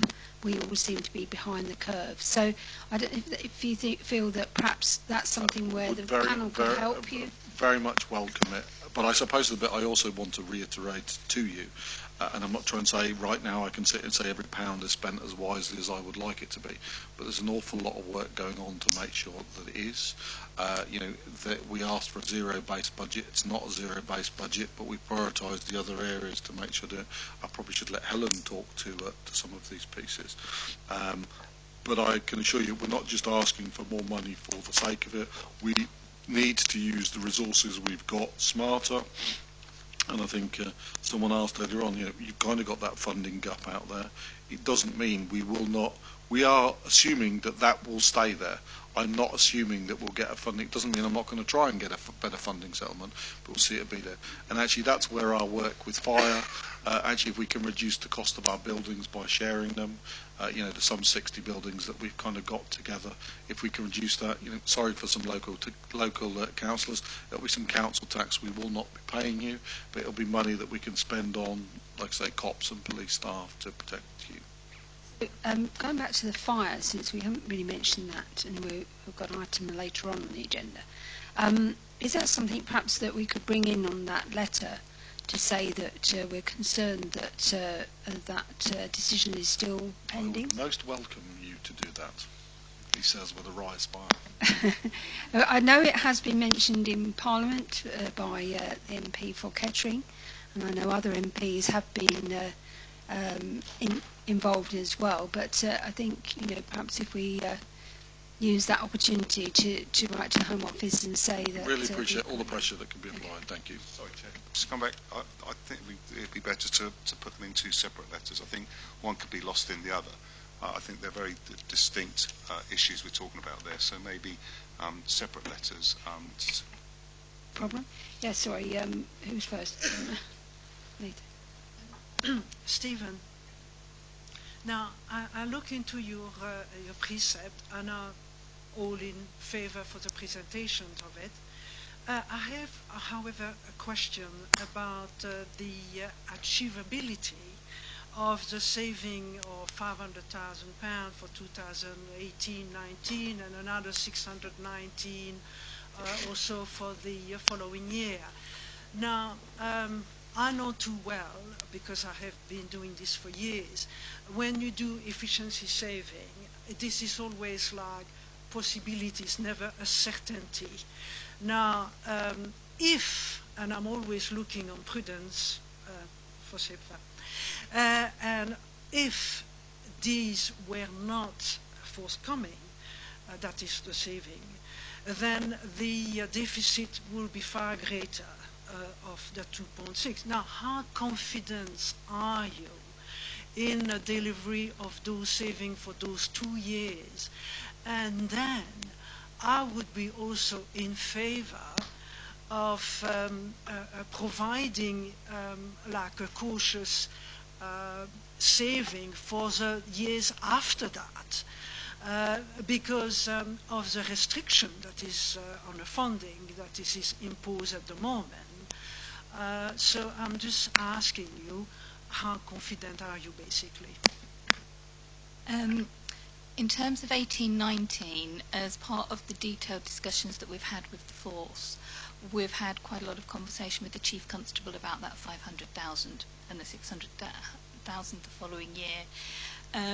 He currently runs a change programme, and that looks at all efficiencies, opportunities. We have a member of Stephen's team that attends, and I'm also going to be attending to look at it with those challenging scrutiny eyes. How achievable are they? The Chief Constable feels that $500,000 is manageable. He feels that they have actually got quite a lot of a list of savings that can be progressed that aren't progressed enough to actually count them in this year's savings. So he feels that they are already part way through on the 500,000. He does feel that the 600,000 the following year is more challenging because you start to look at efficiencies from a smaller pot. But what we have said is that that's the aim and that's the target, and we will work together and keep tracking that through the years to actually find out, highlight if it's a problem early on, look at alternative ways forward if it is, use reserves if we have to smooth those years if some of the savings take longer to arise. And if I can say, I think your suggestion about some cautious savings further on as well is also very, very welcome. We have some already identified that may arise from the estate strategy that we're starting to feed into the medium-term planning. At the moment, we haven't made any assumptions for fire coming on board, although we would dearly love you to. But that would hopefully bring more joint economies of scale. But at the moment, in the police medium-term plan, we haven't included those at the moment. Did that cover your area? Yes and no. There is on the presentation, and I mentioned this earlier on, there is a program of IT that you've highlighted that could present actually some problems. It says here on page 22, PCC are concerned that there is currently limited visibility on these costs and are seeking further detail on these. Now, because of that uncertainty of the police technology program, and you haven't there is a slight distinction there. I think the paragraph you're looking for refers to a national program, which we don't have as much visibility on, the ESN CP. From our point of view, from a local one, we have complete control over it. And actually, whilst I've specified some of the monies in here, I really make sure that a good example of that is, I won't bore you with the details, but the provision of a new phone, because we've been using BlackBerries, it's quite old, and the provision of a thing called Pronto. Pronto is used. I visited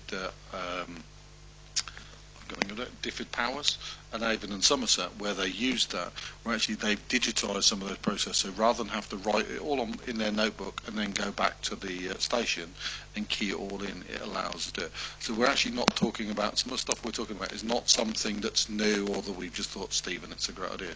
It's already being in use and in other forces, and we've been to see it. So, but the big challenge for us here in Northants is actually the speed, that we need to pull our finger out and get on it sooner rather than later, because if you like, we have a 2-year window that we've got some certainty of funding, and we need to make sure that we get on with those programs to make sure that they start to give us the benefit, which means over the next 6 months you kind of want to see them implemented, so you've got kind of a full 18 months that you can start to get the benefits, because of course whether it be technology or anything else, it's not instant. It all takes us longer to get to learn these things and stuff like that.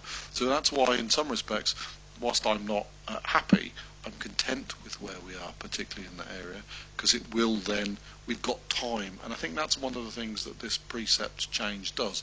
It's given us a breathing space. We actually haven't got to make draconian cuts kind of in year to kind of balance books. There's an opportunity to work both with the public and also some of these change programs to actually come through. Again, I'm not pretending it's an easy or simple situation. I think on page 21, when the Minister have made this comment about 3 key priorities that you should focus on, which is deliver further cost efficiency, which of course you have highlighted this for 2 years, a modern digitally allowing frontline officers to spend less time dealing with bureaucracy. Do you actually now starting to monitor the impact of these digital things and the time that the officer focus on delivery of your plan? There's 2 parts of that. Martin was up in Humberside, and they did a programme similar to this nature, where they were actually targeting, I think it was 20 minutes a day for each police officer, which kind of doesn't sound like a lot, but when you think you've got 1,200 of them, that's an awful lot of hours. They actually were able to realise best part of an hour and 20 minutes per officer in terms of time. But there are kind of 2 parts to it. We've got, and we will seek to further deliver the efficiencies. I actually genuinely think the working closer with fire, both in terms of resource building and stuff like that, is really, really important. You know, a good example, if we can redevelop the Wootton Hall site and we do all vehicle maintenance for both police and fire vehicles in one place, because currently they're done in different places around the county. If we can put our payroll together, if we can put our accounting together, then again, this is all money that then can be delivered for frontline. And I genuinely believe, not only because of coming out of the county council, it both protects Northamptonshire's fire and rescue service, but it also protects Northamptonshire Police.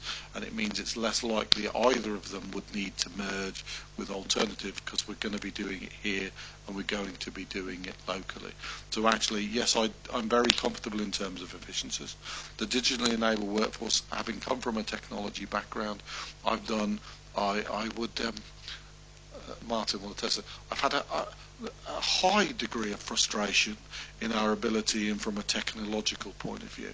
But actually, so the National Enabling Programme that delivers cloud-based Office 365 email and the workflow stuff that comes with it, I'm the lead Police and Crime Commissioner for it, so I'm making sure it gets delivered here in Northamptonshire.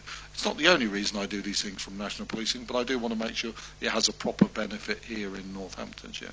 So actually, that with what we're doing with Pronto, that with what we're doing in terms of the mobile phones and the mobile data. And then it needs to kind of go on. You talk about innovation. Currently, they take paper-based statements. Why are we taking paper-based statements? You've got digital devices that are next to you. Why not video the statement? Because also when video evidence is put there in court, the lady you mentioned there earlier, you imagine that blandly written on a piece of paper or the emotion of that woman's testimony, it will have a great effect in terms of the conviction. The time that it then takes to do it. Digitally, you can have it take down if you videoed it, they can actually have it digitally transcribed, or you can have it done away from the cop that's not got to do it. So there's lots of things we can do in terms of efficiency. I'm actually in short, those 3 points I'm very comfortable that we've got addressed.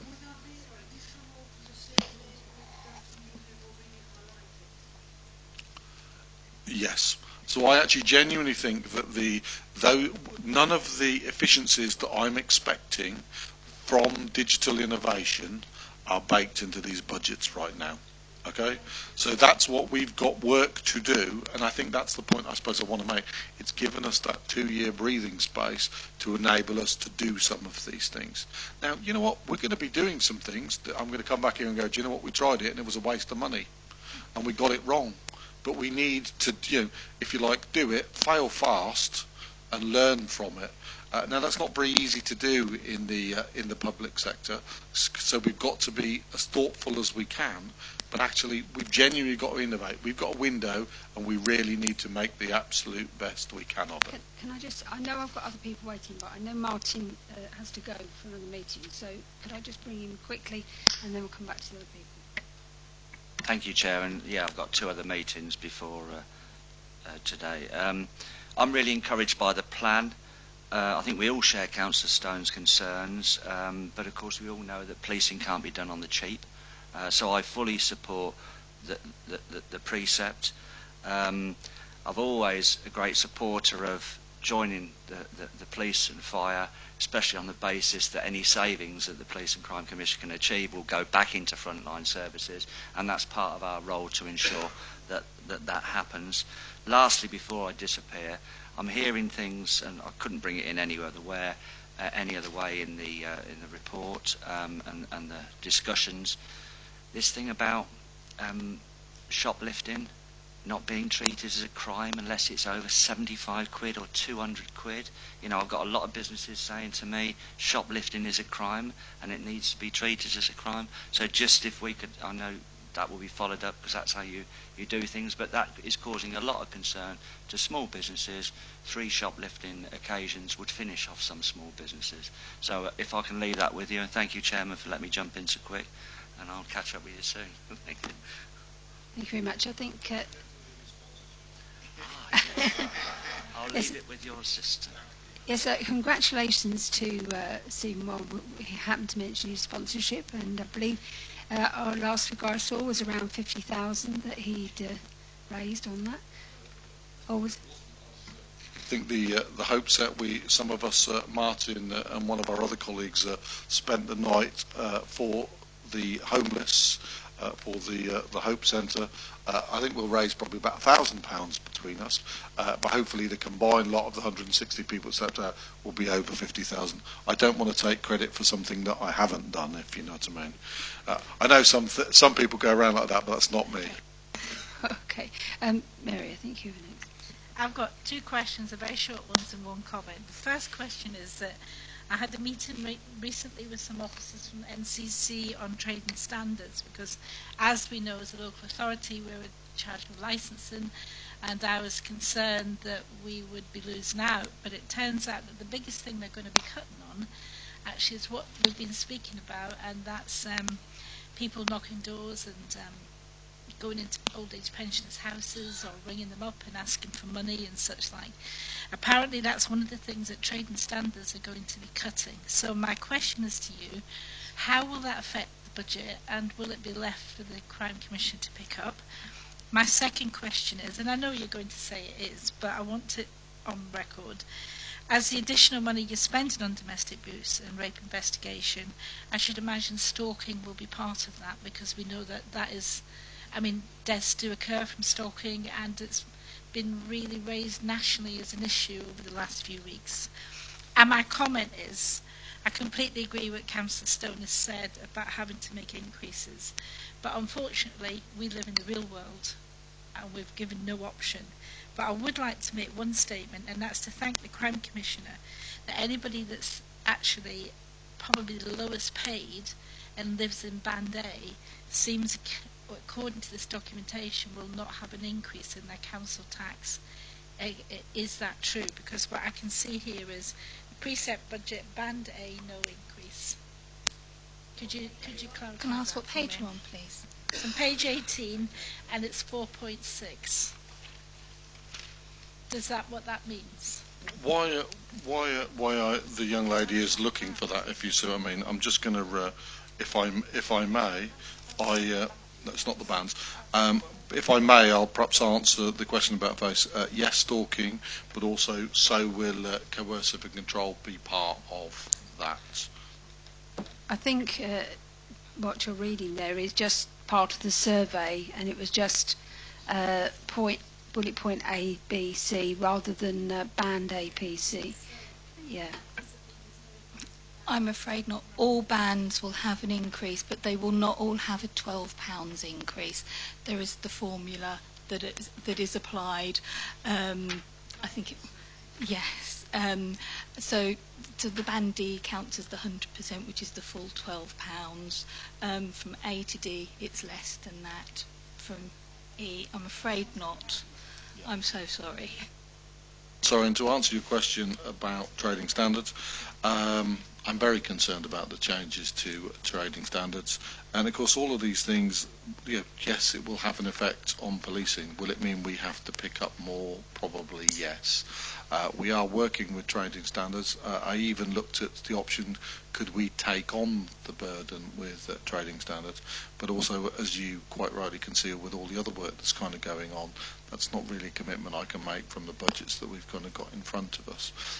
But I am genuinely concerned, and we will be talking to them at length. But I think we've all kind of got to wait and see what the report comes out and says, and kind of hope that maybe some additional resource comes out and may haven't got to make some of the changes. And I don't know as they've actually, they're not setting their budget yet, but they've got this option of this extra 1%, I believe, which actually might mitigate some of the challenges they've got around kind of bus, libraries, and it might affect trading standards. I don't know, but actually, it's kind of it's one of those difficult ones. You and I all appreciate the real great work trading standards do, but I fear it's one of those that's not as visible, and so as a consequence of that, the public have not been as concerned about it probably as they should have been. But it will probably mean some extra work. But I know the Assistant Chief Constable is meeting with the head of trading standards and the lead member to see what they can do to work out.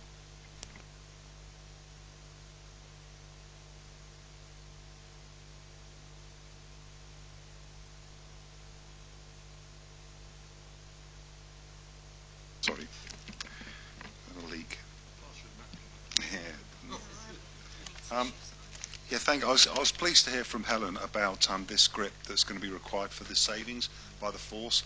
One of the things I think we learnt at county is unless from the get-go you are on top of this, it tends to then hijack you down the line, and you end up in. But if you've got that constant grip from your office and from the police, you know exactly where you are at every moment. But can you just reassure me that these savings will not, the force savings will not be the cutting of or the failing to recruit PCSOs and cops? It's not going to come out of that. That we will get up to our limit, and those savings will be fine from other means. The savings that the Chief Constable's got on his plans at the moment are not in that category. So they're not from the front lines or the PCSOs, etc. Should there be any of those proposals, we've not been made aware of them as yet, and we would obviously be very, very closely scrutinising and monitoring and pushing back on those. So any of those proposals were a last resort. So the ones that the Chief Constable has identified at the moment are not in that area. If I may, I just want to add something to that. I'd take a very dim view of that. Quite frankly, we're paying for a level of service and we want to see that service delivered. You have more insight than most because we met quite recently. The force has not hired the number of officers that we've paid for. And as some of that, I think, is because they genuinely were concerned about the funding settlement that was going to come forth. And as a consequence of that, and some of that, as I mentioned earlier, is related to some people that have kind of left and retired and all those sorts of things. Those, as far as I'm concerned, are predictable. But they will. The expectation is they will hit establishment just before March. We're also talking about creating a reserve, because one of the problems that's kind of occurred is they're so worried about overspending in the situation they're in, they didn't go over establishment. So myself and Helen and Martin have been working very carefully to create a reserve that would actually, so the actual number is 1219, not 1209, which is the establishment that they could go up to. So if they aim for 1219, they're more likely to end up hitting their 1209 establishment, because actually we're not doing the people of Northamptonshire the service that we should be, because ultimately we're overworking our police officers. So we're in terms of time and overtime, we're putting extra stress on them, and actually by not recruiting up. So that's something I'm less than happy about, is the politest way I can put it. Danielle.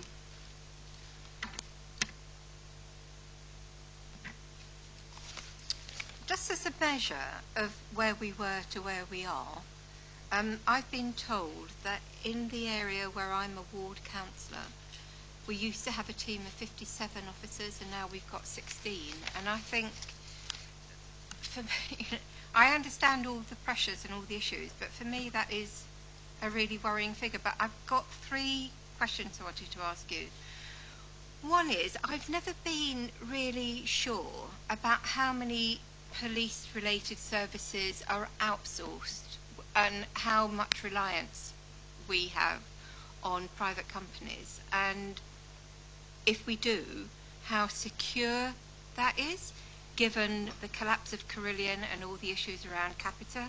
And I understand G4, whatever it's called, G4S is also very insecure. And I'm just wondering if we've got vulnerabilities that are going to affect our budget in relation to that.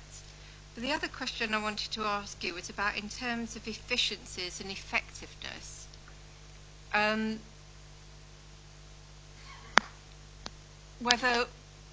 whether there's more work that needs to be done with the district and boroughs so that we share intelligence, share resources, share responses in a more effective and efficient way. And then the third question is slightly different, and it's about, given that we are experiencing this terrible, terrible rise in sexualised crime, CSC, domestic violence, and we know the huge lifelong damage that does, there is an urgency then to put in more therapeutic support. And, you know, there is a need for additional resourcing for that. So I'm really worried about that.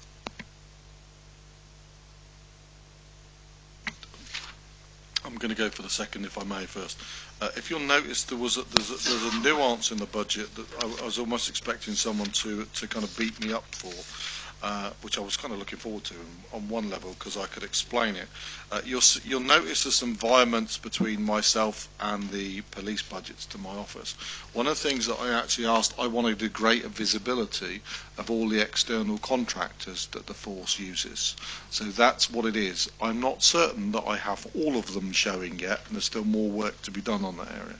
But actually there's several contracts that have been moved over from the force to my office to make sure the money that we spend, I want to know it's getting spent on policing.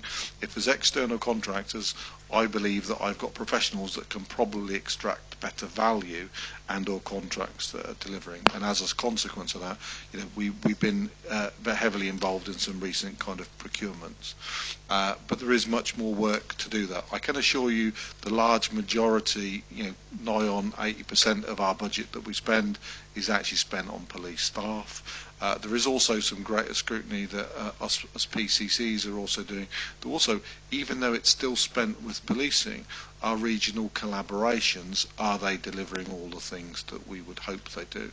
And one of the ones, as a consequence of recent investigations, I'm not happy with the provision of roads policing that we provide through, that is provided through MOPS, which is, if you like, a wholly owned police collaboration, and we'll be looking at across that one for remedy in the forthcoming year.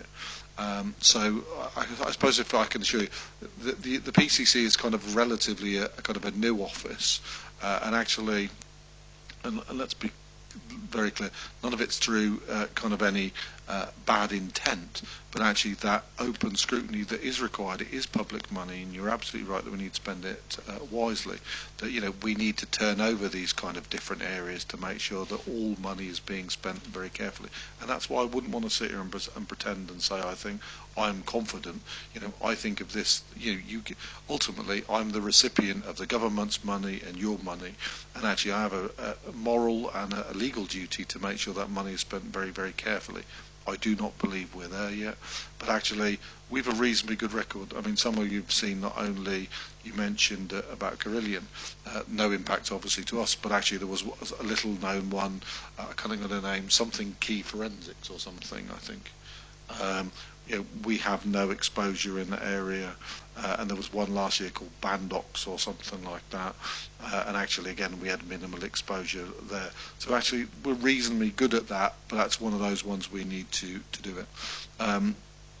One of the things from our kind of early intervention, and you're right to raise it, and through the commissioning of our victim service, some of you have seen that we restructured Voice, and Vicky came to talk about it previously.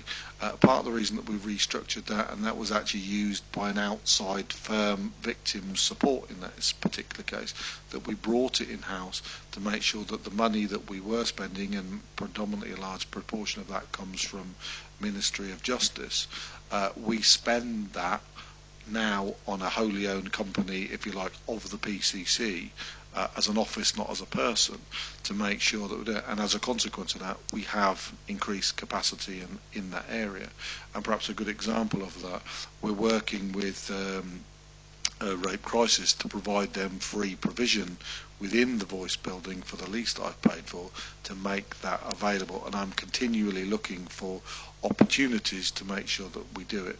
And I suspect where we'll probably end up as we continue to develop it, through Voice we will continue to commission on spot therapies where we kind of need to. So we also don't want to go out of our way to kind of reinvent services that are already there, because actually I think if we can do that properly, we'll make the whole, if I may call it that, the ecosystem more sustainable for kind of both voluntary, charity and or service provisions. So by bringing together also those commissioning elements and those, I genuinely believe, but that's not an overnight thing, but if you like, it's something that I'm very mindful of, and there is a plan to address it.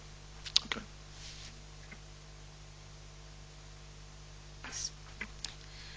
It's been so long since I raised my hand, I've almost forgotten what I was going to say. Sorry. You referred to the digitally enabled workforce, and I want to give you notice. I went out on Operation Night Safe last month, and some of the feedback that I got from officers there was that the new service delivery model would be great if they actually had the equipment to do what they're supposed to do. One officer told me that he hasn't had a tablet yet. Another officer said that he'd had a tablet for 6 weeks and it had to go in for repair twice. So I'm wondering, when you're talking about this digitally enabled workforce, are you looking at it realistically?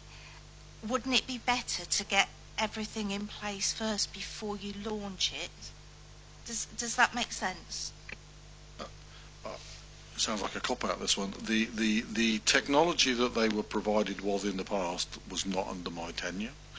And actually some of the stuff that we're talking about, so there is more work to do in getting Northamptonshire Police to do it quicker. The procurement for the new mobile devices that we've agreed to purchase was agreed before Christmas. I do not believe the purchase order has been placed yet, and it's a source of, well, I can tell you it was a discussion that me and the Chief had at our bi-weekly meeting. So how can I put it?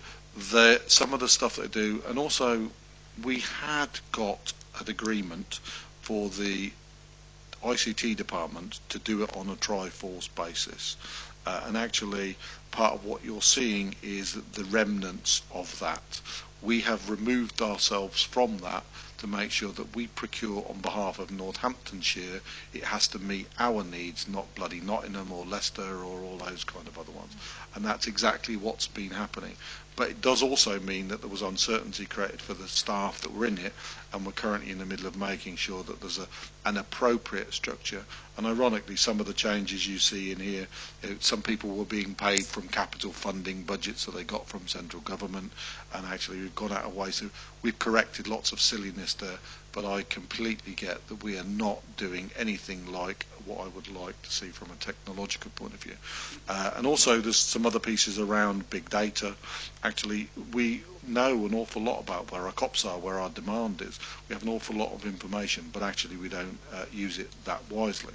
Part of the reason that we've been to Avon and Somerset is they actually they had a 30% efficiency from their detectives as a consequence of just the use of big data and doing that. So we are going to take, because we use the same systems, we have an agreement with them that they're going to give us some of the programs, and we're going to share our learnings both the other way. So wherever possible, we've also got the opportunity to take what somebody's already doing and actually apply it to us. But let's not kid one another. In most of those instances, that's kind of just moving us up to the benchmark of where everybody else is. But actually, that's very much the first stage, and that's what we need to do over the coming 6 to 12 months. Yes, please, if I may come back. Also referring to that evening, I saw 5 officers spending the best part of an hour writing witness statements and reports, etc., for one arrest. Now, I can appreciate that the paperwork's got to be done, but the van was off the road for that amount of time, and it was just quite frustrating that some of that work couldn't be done while they were still mobile. You'll be pleased to know the piece of technology that I'm referring to, the Pronto and the mobile, will enable some of that. Some of it won't be able to take it out. I mean, I mentioned my ambition to say I'd like some of it to be kind of done in video statements. Policing is part of a wider ecosystem, and you'll see where not the necessary attention has been paid to the recording of evidence where cases have kind of been able to collapse. And that's where, to be fair, in my role as police and crime commissioner, that I need to do more work in that. And actually some of the things that are in the budget this year is actually some recruitment to actually make sure that we do a stronger and more robust area to actually look at criminal justice system. And we've got something around, we talked about vulnerable ones. We've got section 27 and section 28, where actually there are the ability to give video evidence. So as we create voice, that they don't actually have to go into court. They could get, those vulnerable victims could give statements by video links. So I suppose in some respects, we only see each other for a very short period of time. And I try and give you some insight into a lot of the things that are going. Am I trying to pretend they're all perfect? And that's why actually we'll step up some of the further sessions. The opening of a voice is one you'll all be invited to. I expect that to be in April. As soon as I have a date, I'll just keep it in there. Come and see some of the work that we're actually kind of to do there. But sadly, one of my frustrations that I do get coming from the public sector, from the private sector to the public sector, is how long does it seem to take them to move in things around? So, no, I'm not aware of. No,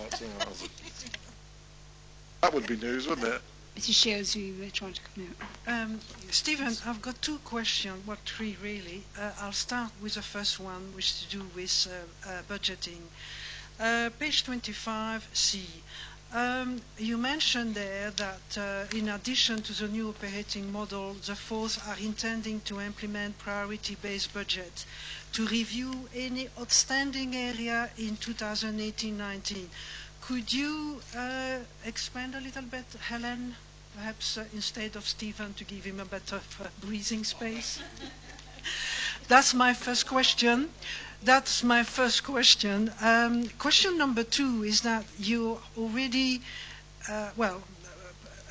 various colleagues here have mentioned this earlier on.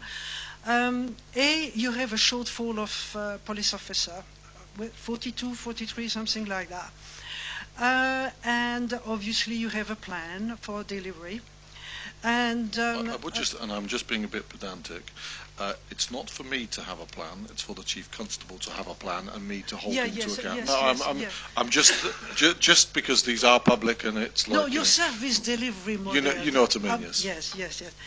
Well done. Right, okay, so there is a plan, but the problem is that shortfall of money, shortfall of staff, increase in crime, all of that is heading perhaps to the various comment that has been made from various councillors. How achievable is it, and where is this link to this priority-based budget? Because at the moment you've created a zero-based budget, which is great, because when you start from a zero-based budget, you analyze everything that need to be existing as opposed to inherit for something that hasn't got any more value. So that's number 2. And then question number 3 is that you've said here on page 24, emergency service network, ESN, are still uncertain. And I'm concerned about that because, of course, you're talking about spending, and obviously we have got some efficiency saving, 500k and then 600 for the following years. Is this being taken into account in your calculation for potential risk in your budget? ESN, I think I addressed that one earlier, but I'll just reiterate the point. In short, no, because the size and the magnitude of the impact is a very big national one, and that's why I said it's not completely clear right now, given that we had a provisional settlement, but the final settlement came out yesterday afternoon, that actually what is included in the increase to 495 million from 412 that they've actually kind of included in it. It's a national problem, a national programme that sits both over, and it's the emergency services network. It's not just a policing problem, it's a fire problem. It also involves ambulance and everyone together. And actually, I think it'll probably be one of those that gets played out on the national stage, because I think over the last couple of days, and there was an article at the weekend where someone really lambasted it from within the Home Office in terms of where they are. It's a national one. It's not currently included on. We're just highlighting it to you to highlight the risk.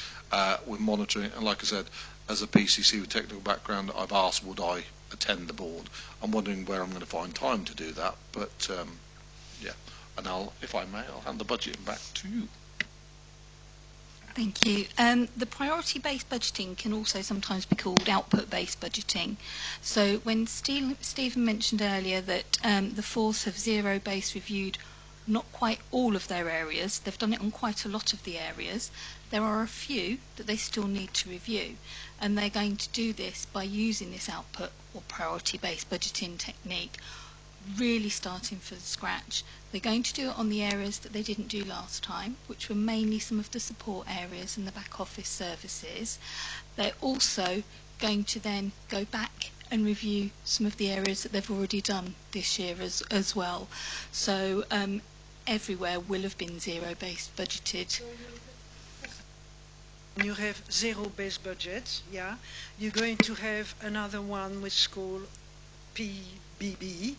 Once you finish that, you're going to then transfer it into your base budget. So like that you will have just one for carrying on to the following year? Yeah, all of the areas will have been reviewed then.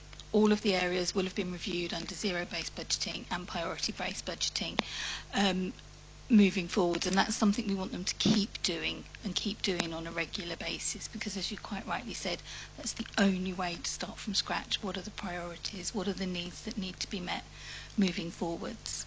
Okay. Ken, thank you. Thank you, Chairman.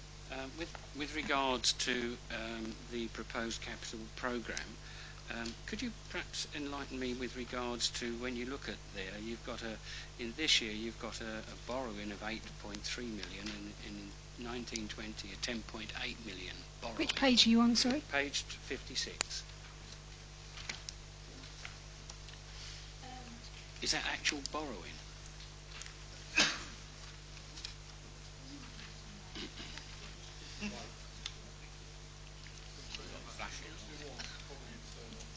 That's No, sorry, not you. Yes, when he turns off. Okay, sorry. At the moment, we've not needed to use external borrowing. We've been borrowing from our own reserves, if you like, because internal from our reserves whilst we can.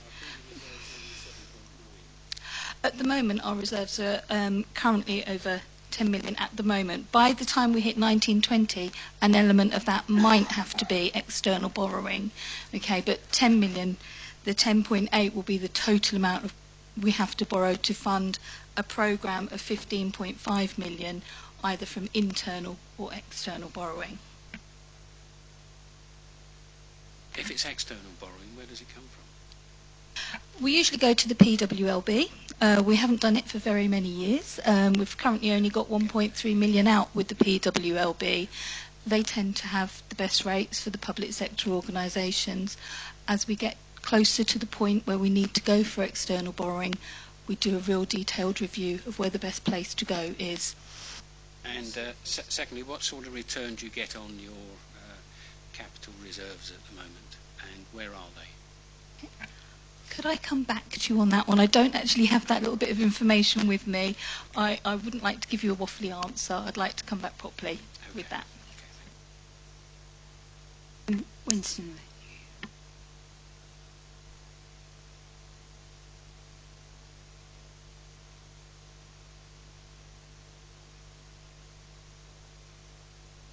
Yes, this was brought up by Helen and the Commissioner.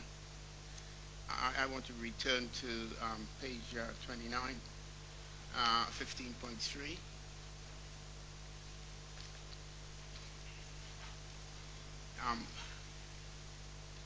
I'm a little bit concerned about the comments that is made here, and it's specific to the police service. Because I'm thinking in terms of the Commissioner is looking at taking over fire and rescue. And I'm well aware that fire and rescue were looking at upgrading their ITC system.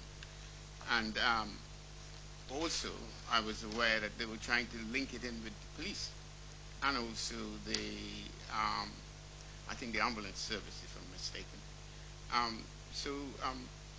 Would you say that this delay that you said is necessary or whatever, would you say that this delay is helpful in the sense that you can combine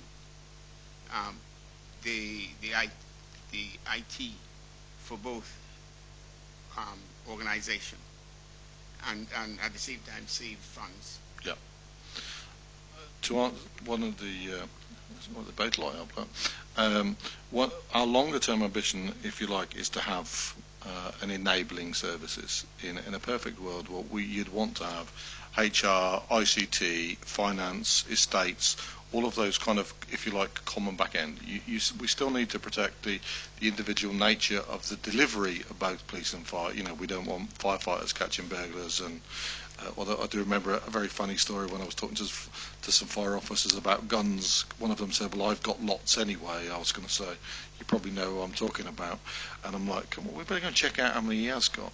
But one of the things is that combined ICT, you know, if you're going to share buildings, I mean, I went and visited Derby, which was in Derbyshire, talking about the great work they were doing.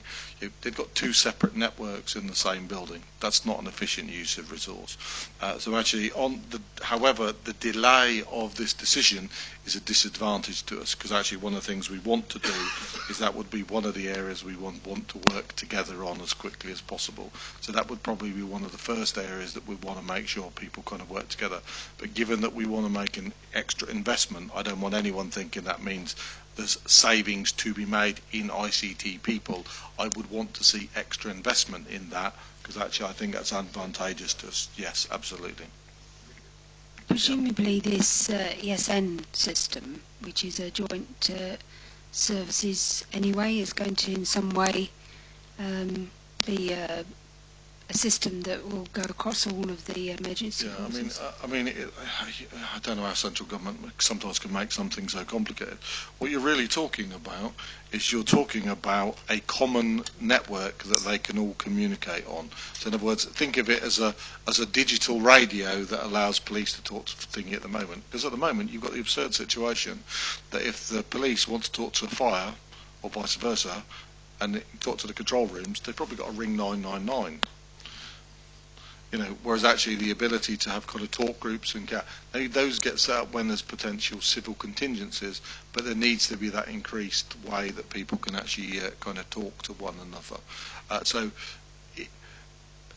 There is great ambition for the emergency services network. I am slightly nervous that you know what happens. You know, there's going to be a delay. Should we scale back its capability and all of those sorts of things? I mean, one of the things I mentioned, and I didn't mention the brand of the phone, but actually the phones that we're purchasing should actually also be compatible with. So as much as we can, we're trying to make sure that we don't end up with multiple devices. But actually, given that it's being run from the Home Office, heck knows how that might turn out. This is going to be government IT does not have a very good reputation. We'll try and draw this to a close. I think we've had quite a few questions. If we can have just. I've got last question, and probably this is to do with Helen, and this is earmark reserve pension. You're saying here that during 2018-19, the 4th and PCC CFO will discuss with the local government pension scheme and actuary whether there is a potential of utilizing some of this reserve to minimize future actual increase. Surely that cannot be done, i.e. dipping into the pot of the pension scheme. I mean, that would be like carry on dipping into the pension scheme and now being in deficit of billions. We're not the Mirror Group. No, but there is a prudence on this. Let me reassure you, that reserve is a reserve for ill health pensions, okay, which is a very different to the actual pension scheme.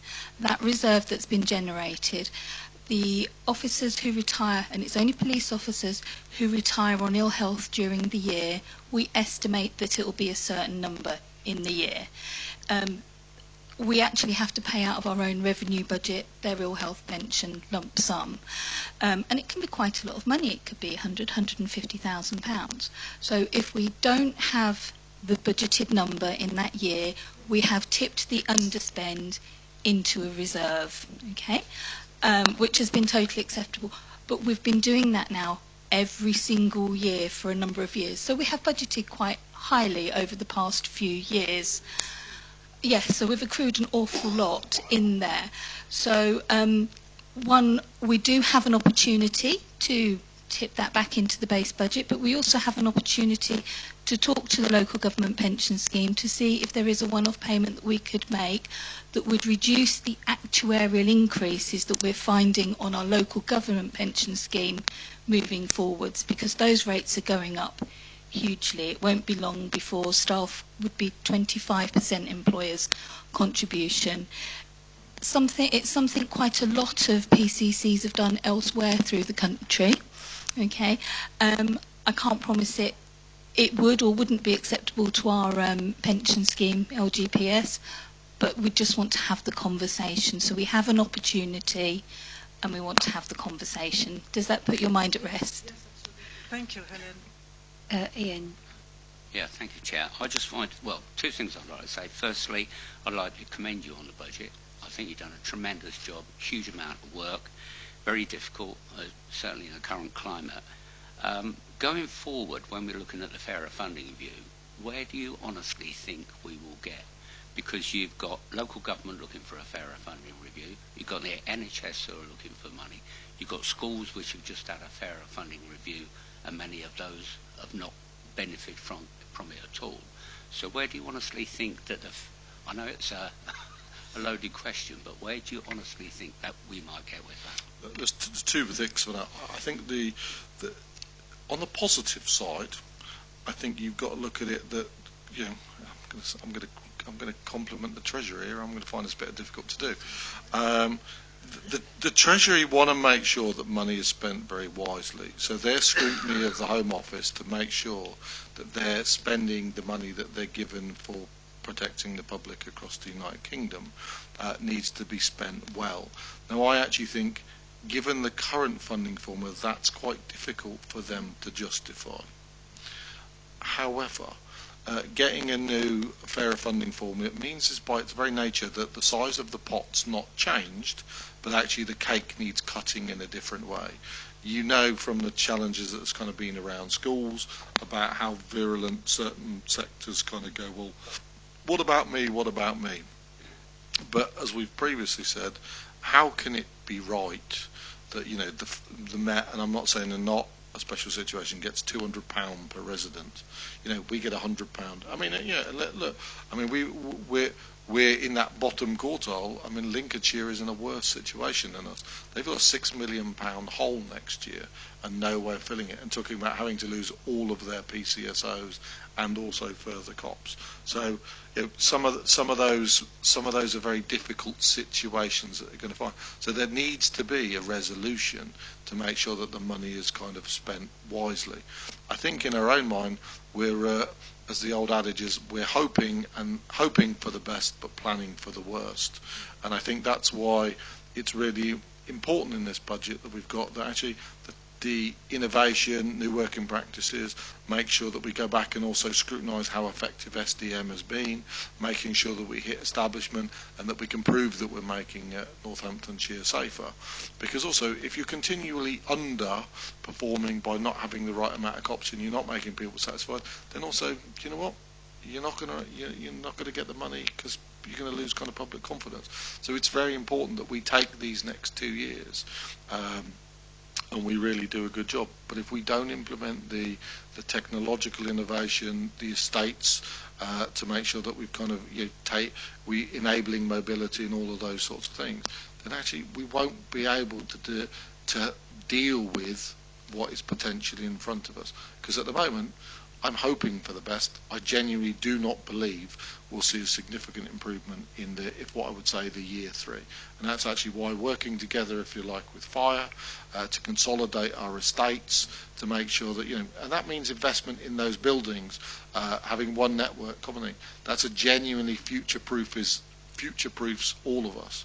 I mean, there is a slight benefit in all of this, which is a bad thing in one way, is of course the base that the people of Northamptonshire pay continues to grow as a percentage of it, then actually there's less central government can do to kind of harm Northamptonshire Police, and also when we get precepting powers for Northamptonshire Fire and Rescue. So I am pessimistic, shall we say, around that, but actually we have a plan to do it. Do I think it's going to solve all the problems? God, not unless we've got some real good work to make sure that we get the right people to make sure these sorts of things get delivered. And we need a step change. Northamptonshire Police, we genuinely need to kind of step up a little bit and kind of own our responsibility and actually start to do things a little bit quicker. You know, there's too many people who kind of go around saying there's reasons not to do some stuff. Do you know what? And there's GDPRS about data sharing. You know, there's tragic situations where people, through vulnerability, and babies die as a consequence of not sharing information, not necessarily in Northamptonshire. I don't want that here. I don't want that on my watch. Now, you know, it's around pace, and you know, my office is a small part of a large part of an ecosystem.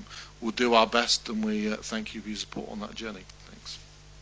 So if we can sort of pull it together, I think last time we met we were fairly pessimistic because we didn't know what was coming. I think the extra £12 a year being a flat amount across the board is really going to help, because it's not this 1% or 2% of a very low base, which always disadvantages us compared to other authorities. So we've been given that, if you like, sort of get out of jail card. And I think, personally, I think it's been wisely appropriated in the budget.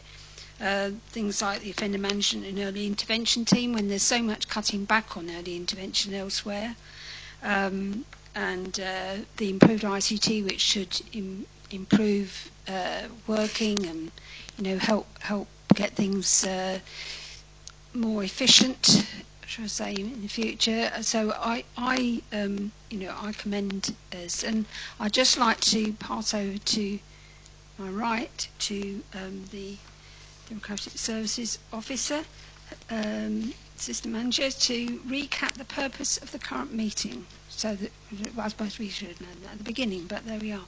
He's put that on the notes. So. Well, clearly the purpose is what the panel has done, which is to scrutinise the precept proposed by the Commissioner.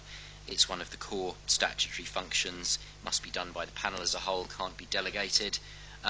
Ultimately, with a view to arising at a conclusion by the panel on the proposed precept. There are certain fairly well specified conclusions that it can reach. It may support the proposed precept without qualification or comment. It may support the proposed precept but also make recommendations or comments on it. And the panel also has the option of vetoing the proposed precept, although that must be on the basis of a 2/3 majority. So in our case, at least 8 out of 12 panel members must vote to veto. The outcome of the meeting is expressed in a report to the Commissioner, which must reach him by the 8th of February. If the panel chooses to veto, then there must be a further meeting to consider a revised proposal from the Commissioner. If the panel chooses not to veto, then the Commissioner has to have regard to the report by the panel, provide a response, and that response must be published. But at that point, the Commissioner may then issue the proposed precept as is precept for 2018-19. I'm happy to talk further, Chair, about the proposal that's the process that's followed if there is a veto, should that be necessary, depending on the. I think we'll come to that if we come to it. We need to have a conclusion, as James said, that we can support the proposed precept without qualification or with recommendations. Are you happy to do it without qualification? I mean, obviously we've made some comments about various pressures and worries and things like that, but yeah. Could I make a proposal that we accept the proposed precept budget for the Commissioner for 2018-19 without any amendments? I'm happy. Do I have a seconder? Okay. All in favour? Okay. Yes, that's. I don't know whether we normally have a vote on it, but you're. I would just say thank you, and thank you very much for the panel in its support and its input. Each of you, in your different way, have also given me good support and advice, and I thank you. I talk to other police and crime commissioners, and I hear the difficult working relationship that exists between their panels and PCCs. You've always treated me with respect, and I hope you feel that it's been kind of the other way. And I hope that we continue to work, and I really appreciate your support on this. Thank you. Can I just say something on that? Being the oldest one here now, not literally in age, it's nice to actually work with a crime commissioner that actually works with the panel. I had to make that comment because this is refreshing for us. Yeah. Thank you. Chair, just before we move on, could I also ask the panel to agree to delegate authority to the Chair and the Deputy Chair to approve the report on the arising from this meeting? Clearly the panel's conclusion needs to be expressed. That's usually accompanied by some supporting commentary to reflect the discussion at the meeting. It's a standard approach to ask for authority to be delegated. It simply avoids the need technically to convene another panel meeting to approve the report from the panel. Very much. If we just go on to the work programme then, I mean, the other two items are very quick, I hope. You've seen the work programme there. We're coming to fairly near the end of that session. We won't need the 15th of February date. Mary? Yes, what I discussed before about the issues that's been brought up by the borough councillors, I wonder if this could actually go on to the work programme.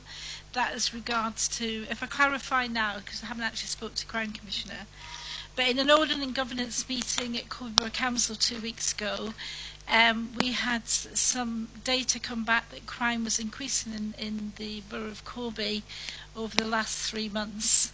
So the councillors involved in that asked some questions themselves, of course, and asked me to present to you yourself is this a consequence of the changes that's been made recently?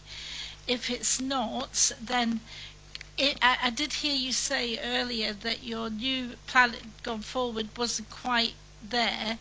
Is there any way that one of these we could actually have some sort of report back of how it's developing? Public confidence in it. It's like I have one pub watch, and they're saying they're not getting the responses they used to get as quick. There is a few issues coming back, publicly to me in Corby, and I just wondered if it would be helpful. If I may, to bring it back. can we connect on those so I can deal with those specifically? Quite happy you come and see me, or I'll come and see you. But also, I don't want to rush the performance framework. I've got an away day with the senior team in about 2 weeks' time to kind of work it out. We have some first draft of stuff from the force, but actually it's not a simple one, And so I want to make sure we kind of get it right. What I don't want to do is start to publish something and then withdraw it, and then people kind of go to me, well, you're trying to hide something. That's not what I want to see the situation as. But actually, I would love to involve you in the consultation, if you like, as what that is.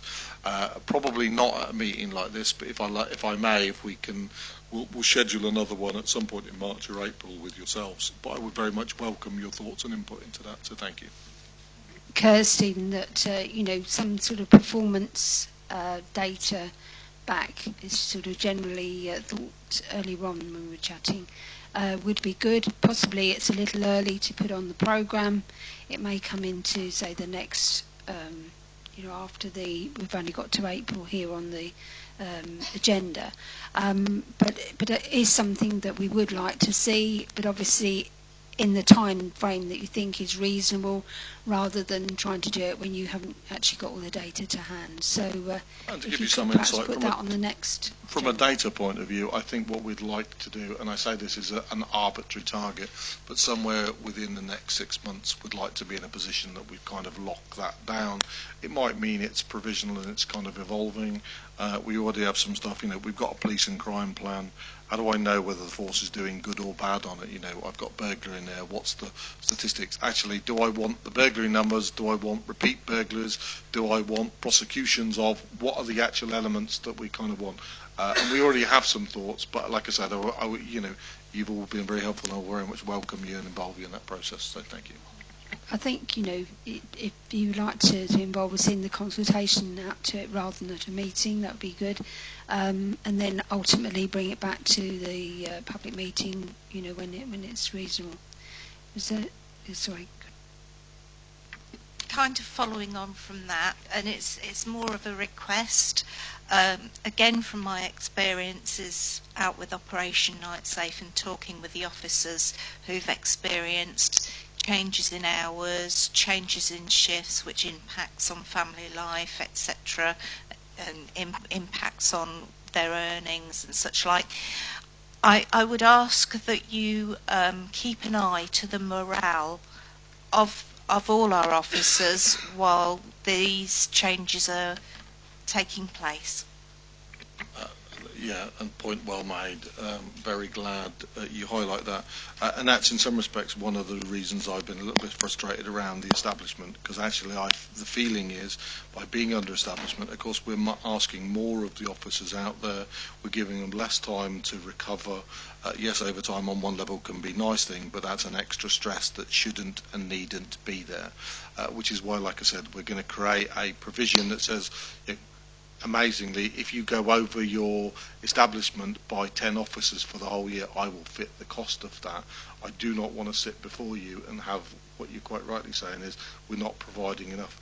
Well, actually, we should just not be below establishment, and that's wholly unacceptable. So, surely with the amount of time it takes to recruit anyway, there's always going to be, if someone's left and you've got a shortfall, so that and that's why I genuinely believe, I don't think we're, even if we went over, by giving them the opportunity to go over, we'll actually give them the confidence to make sure they're actually up to it. And of course then, it'll mean less overtime, which means it'll all balance itself out anyway. I actually think even if they went a little over, you'd actually have that extra resource anyway. You wouldn't end up spending more money, but actually it's having the wherewithal to kind of give them that confidence, and that's something we've done for the forthcoming financial year. Can I just come back on that? There was several comments made about leaving the force, and I just want you to keep an eye on the retention side of thing. None of the officers that I spoke to wanted to leave because of the changes, but they all knew someone that wanted to leave because of the changes. So, if we have an issue with retention, then that impacts on the challenges that we have with recruitment and training, etc. So, to me, it's a very key point for us to keep an eye on. That's, I don't want to spend all time on it, but that's also why the estate strategy is also important.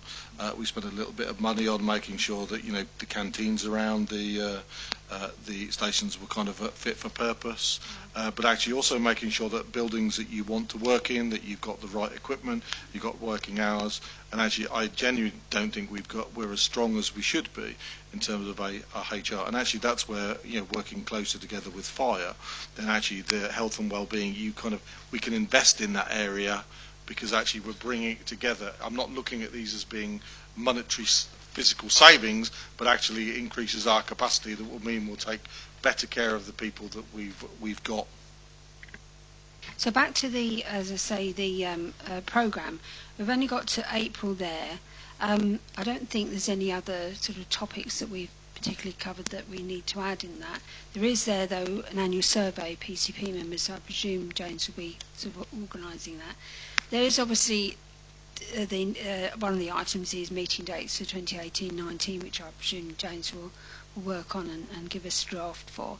It has been suggested by a few people that we maybe revert to having the meetings in a central place in, say, County Hall or maybe Andrew Square, whichever, rather than going round the district.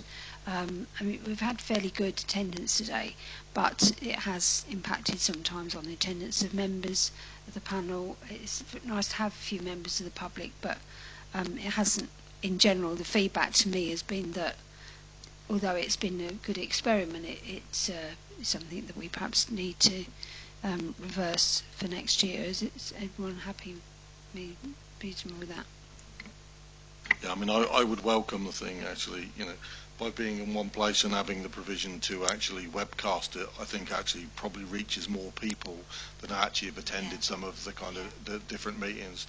I did like the idea of us kind of going round in different parts, but actually I think you're reaching more people by webcasting it, to be honest.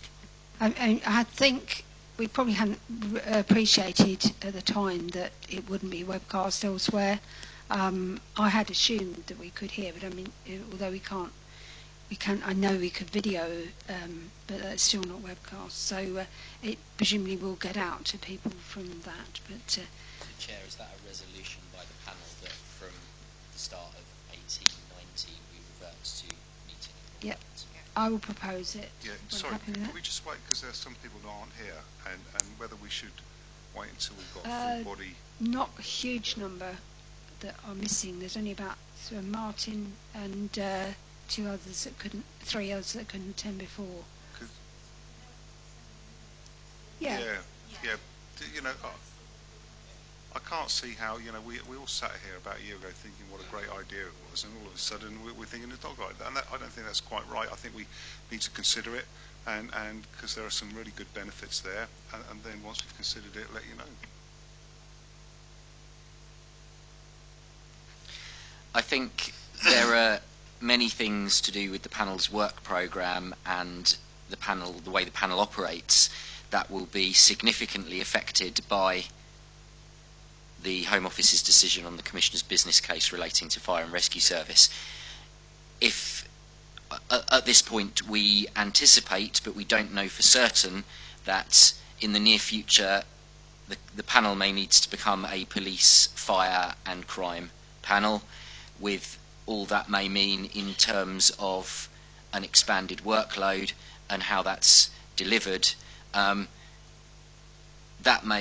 will in turn have an effect, may well have an effect on meeting dates and the question of where the panel meets. So to pick up on Councillor Auger's point, I think there are big questions about the way the panel works in the future that, if decided now, at this very moment, might need to be revised or at least reconsidered once we have clarity about the police, crime and fire issue.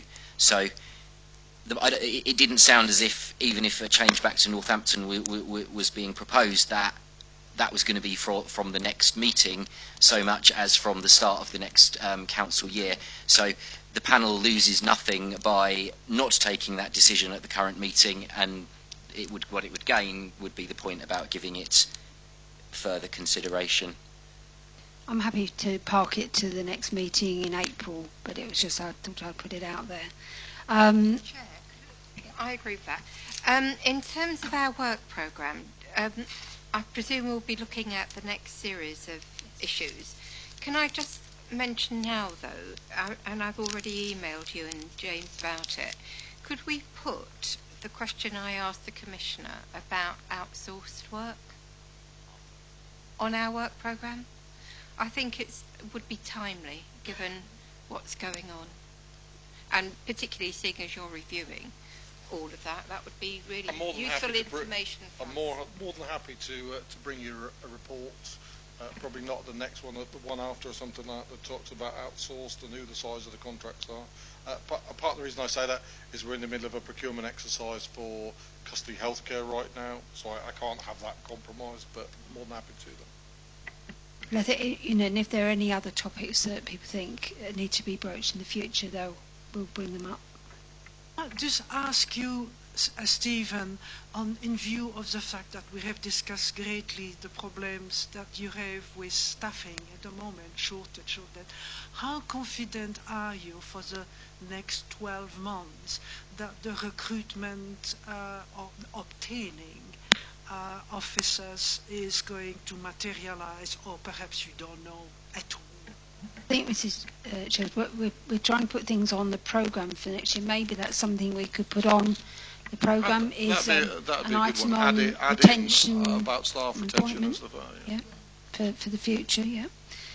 So just quickly, we'll go on to the last item because we ran out of time for it last time, so we brought it back again. So I don't want to run out of time this time. Basically, what was suggested was that we don't, if you do go to fire, running the fire as well, that we have longer meetings rather than more meetings. Reviewed obviously as time goes on, because it may be we don't need much longer, but the idea was that we had perhaps 10 till 12 and then 1 till 3 with a break in the middle. But I think, if we work on that basis, but then, as I say, if we find we don't need that amount of time, or we want to cut the lunch period down or whatever, then we can review it as time goes on. Just a clarification, because today the precept budget's taken quite a while of a day to go through. So I presume if we're going to have a fire and police, perhaps they're going to be on separate days so that we can scrutinise them properly and don't feel that we're in pressure to be able to clarify them, because they'll be both as important in their own individual ways. Would that suit the panel and the Crime Commissioner to have them on 2 separate events, or would the panel prefer to do it all in one day? I would have thought from the official timings, when the figures are available, and then when they have to be approved, I'm not sure that would be practical. Yeah, I think that might be, yeah.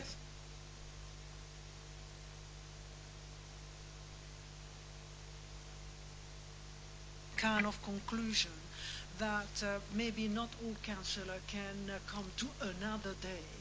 That I had the same conclusion than you, but then when I listen to the debate, I think 2 hours, or perhaps it is 3 hours for PCC, 1 hour for the fire.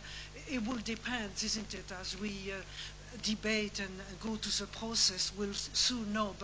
But then when you've explained it very well, Jill, that to me it makes more sense to allocate 1 day for allocating so many hours for PCC, have a break, because you want to be fresh to tackle the other topic, which is fire and rescue, and then we combine them just on 1 day, as opposed to have 2 days and have that double of work. I mean, it's all theoretical at the moment because we haven't got the go-ahead, but we also said about... Have you turned off the mic yet? Because I could tell you something if you want. No, we haven't. That we wouldn't need to expand the membership, we felt, because we felt there probably was some expertise in the room, and in any case it's sort of a general expertise. You don't have to be an expert on police or fire individually. So those were you'll see the report there of the sort of other sort of wording around it. But is everyone sort of more or less happy with that? As I said, it's a moving feast. I don't think anything is set in stone. We don't know any timings. It's very difficult, in fact, to actually make that next year's programme with that, because we don't know if it was proposed originally to go to April, and if it's now June or something like that. Please forgive me, whilst I have every sympathy for yourself, I'm more concerned about the fire staff and officers that have got uncertainty out there, and I can assure you, having spoken to the Minister this week and applying the pressure, the uncertainty at the Council and the review has not helped, but I can assure you I've had very good support from our MPs that are also applying pressure. I am still confident with whilst obviously it can't happen before April, I'm still confident by the summer that we will have a positive resolution, and I'm pushing and doing everything I can. Obviously I might end up with egg on my face on that one, but I promise you it's the right thing to do, and I think, as much as we worry about decisions the government's made, it's obviously the right decision with all the uncertainty provided around the county. So, absolutely certain you're right there. If there are no more comments on that, we'll call the meeting to open. Is that endorsement? Is everyone happy with that? Just endorsement of that? No. Yeah, you happy? Yeah? Yeah. Okay. Right, thank you very much. Did you want to turn the... turn the...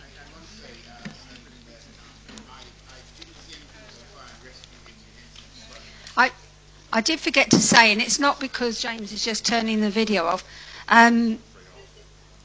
Sorry,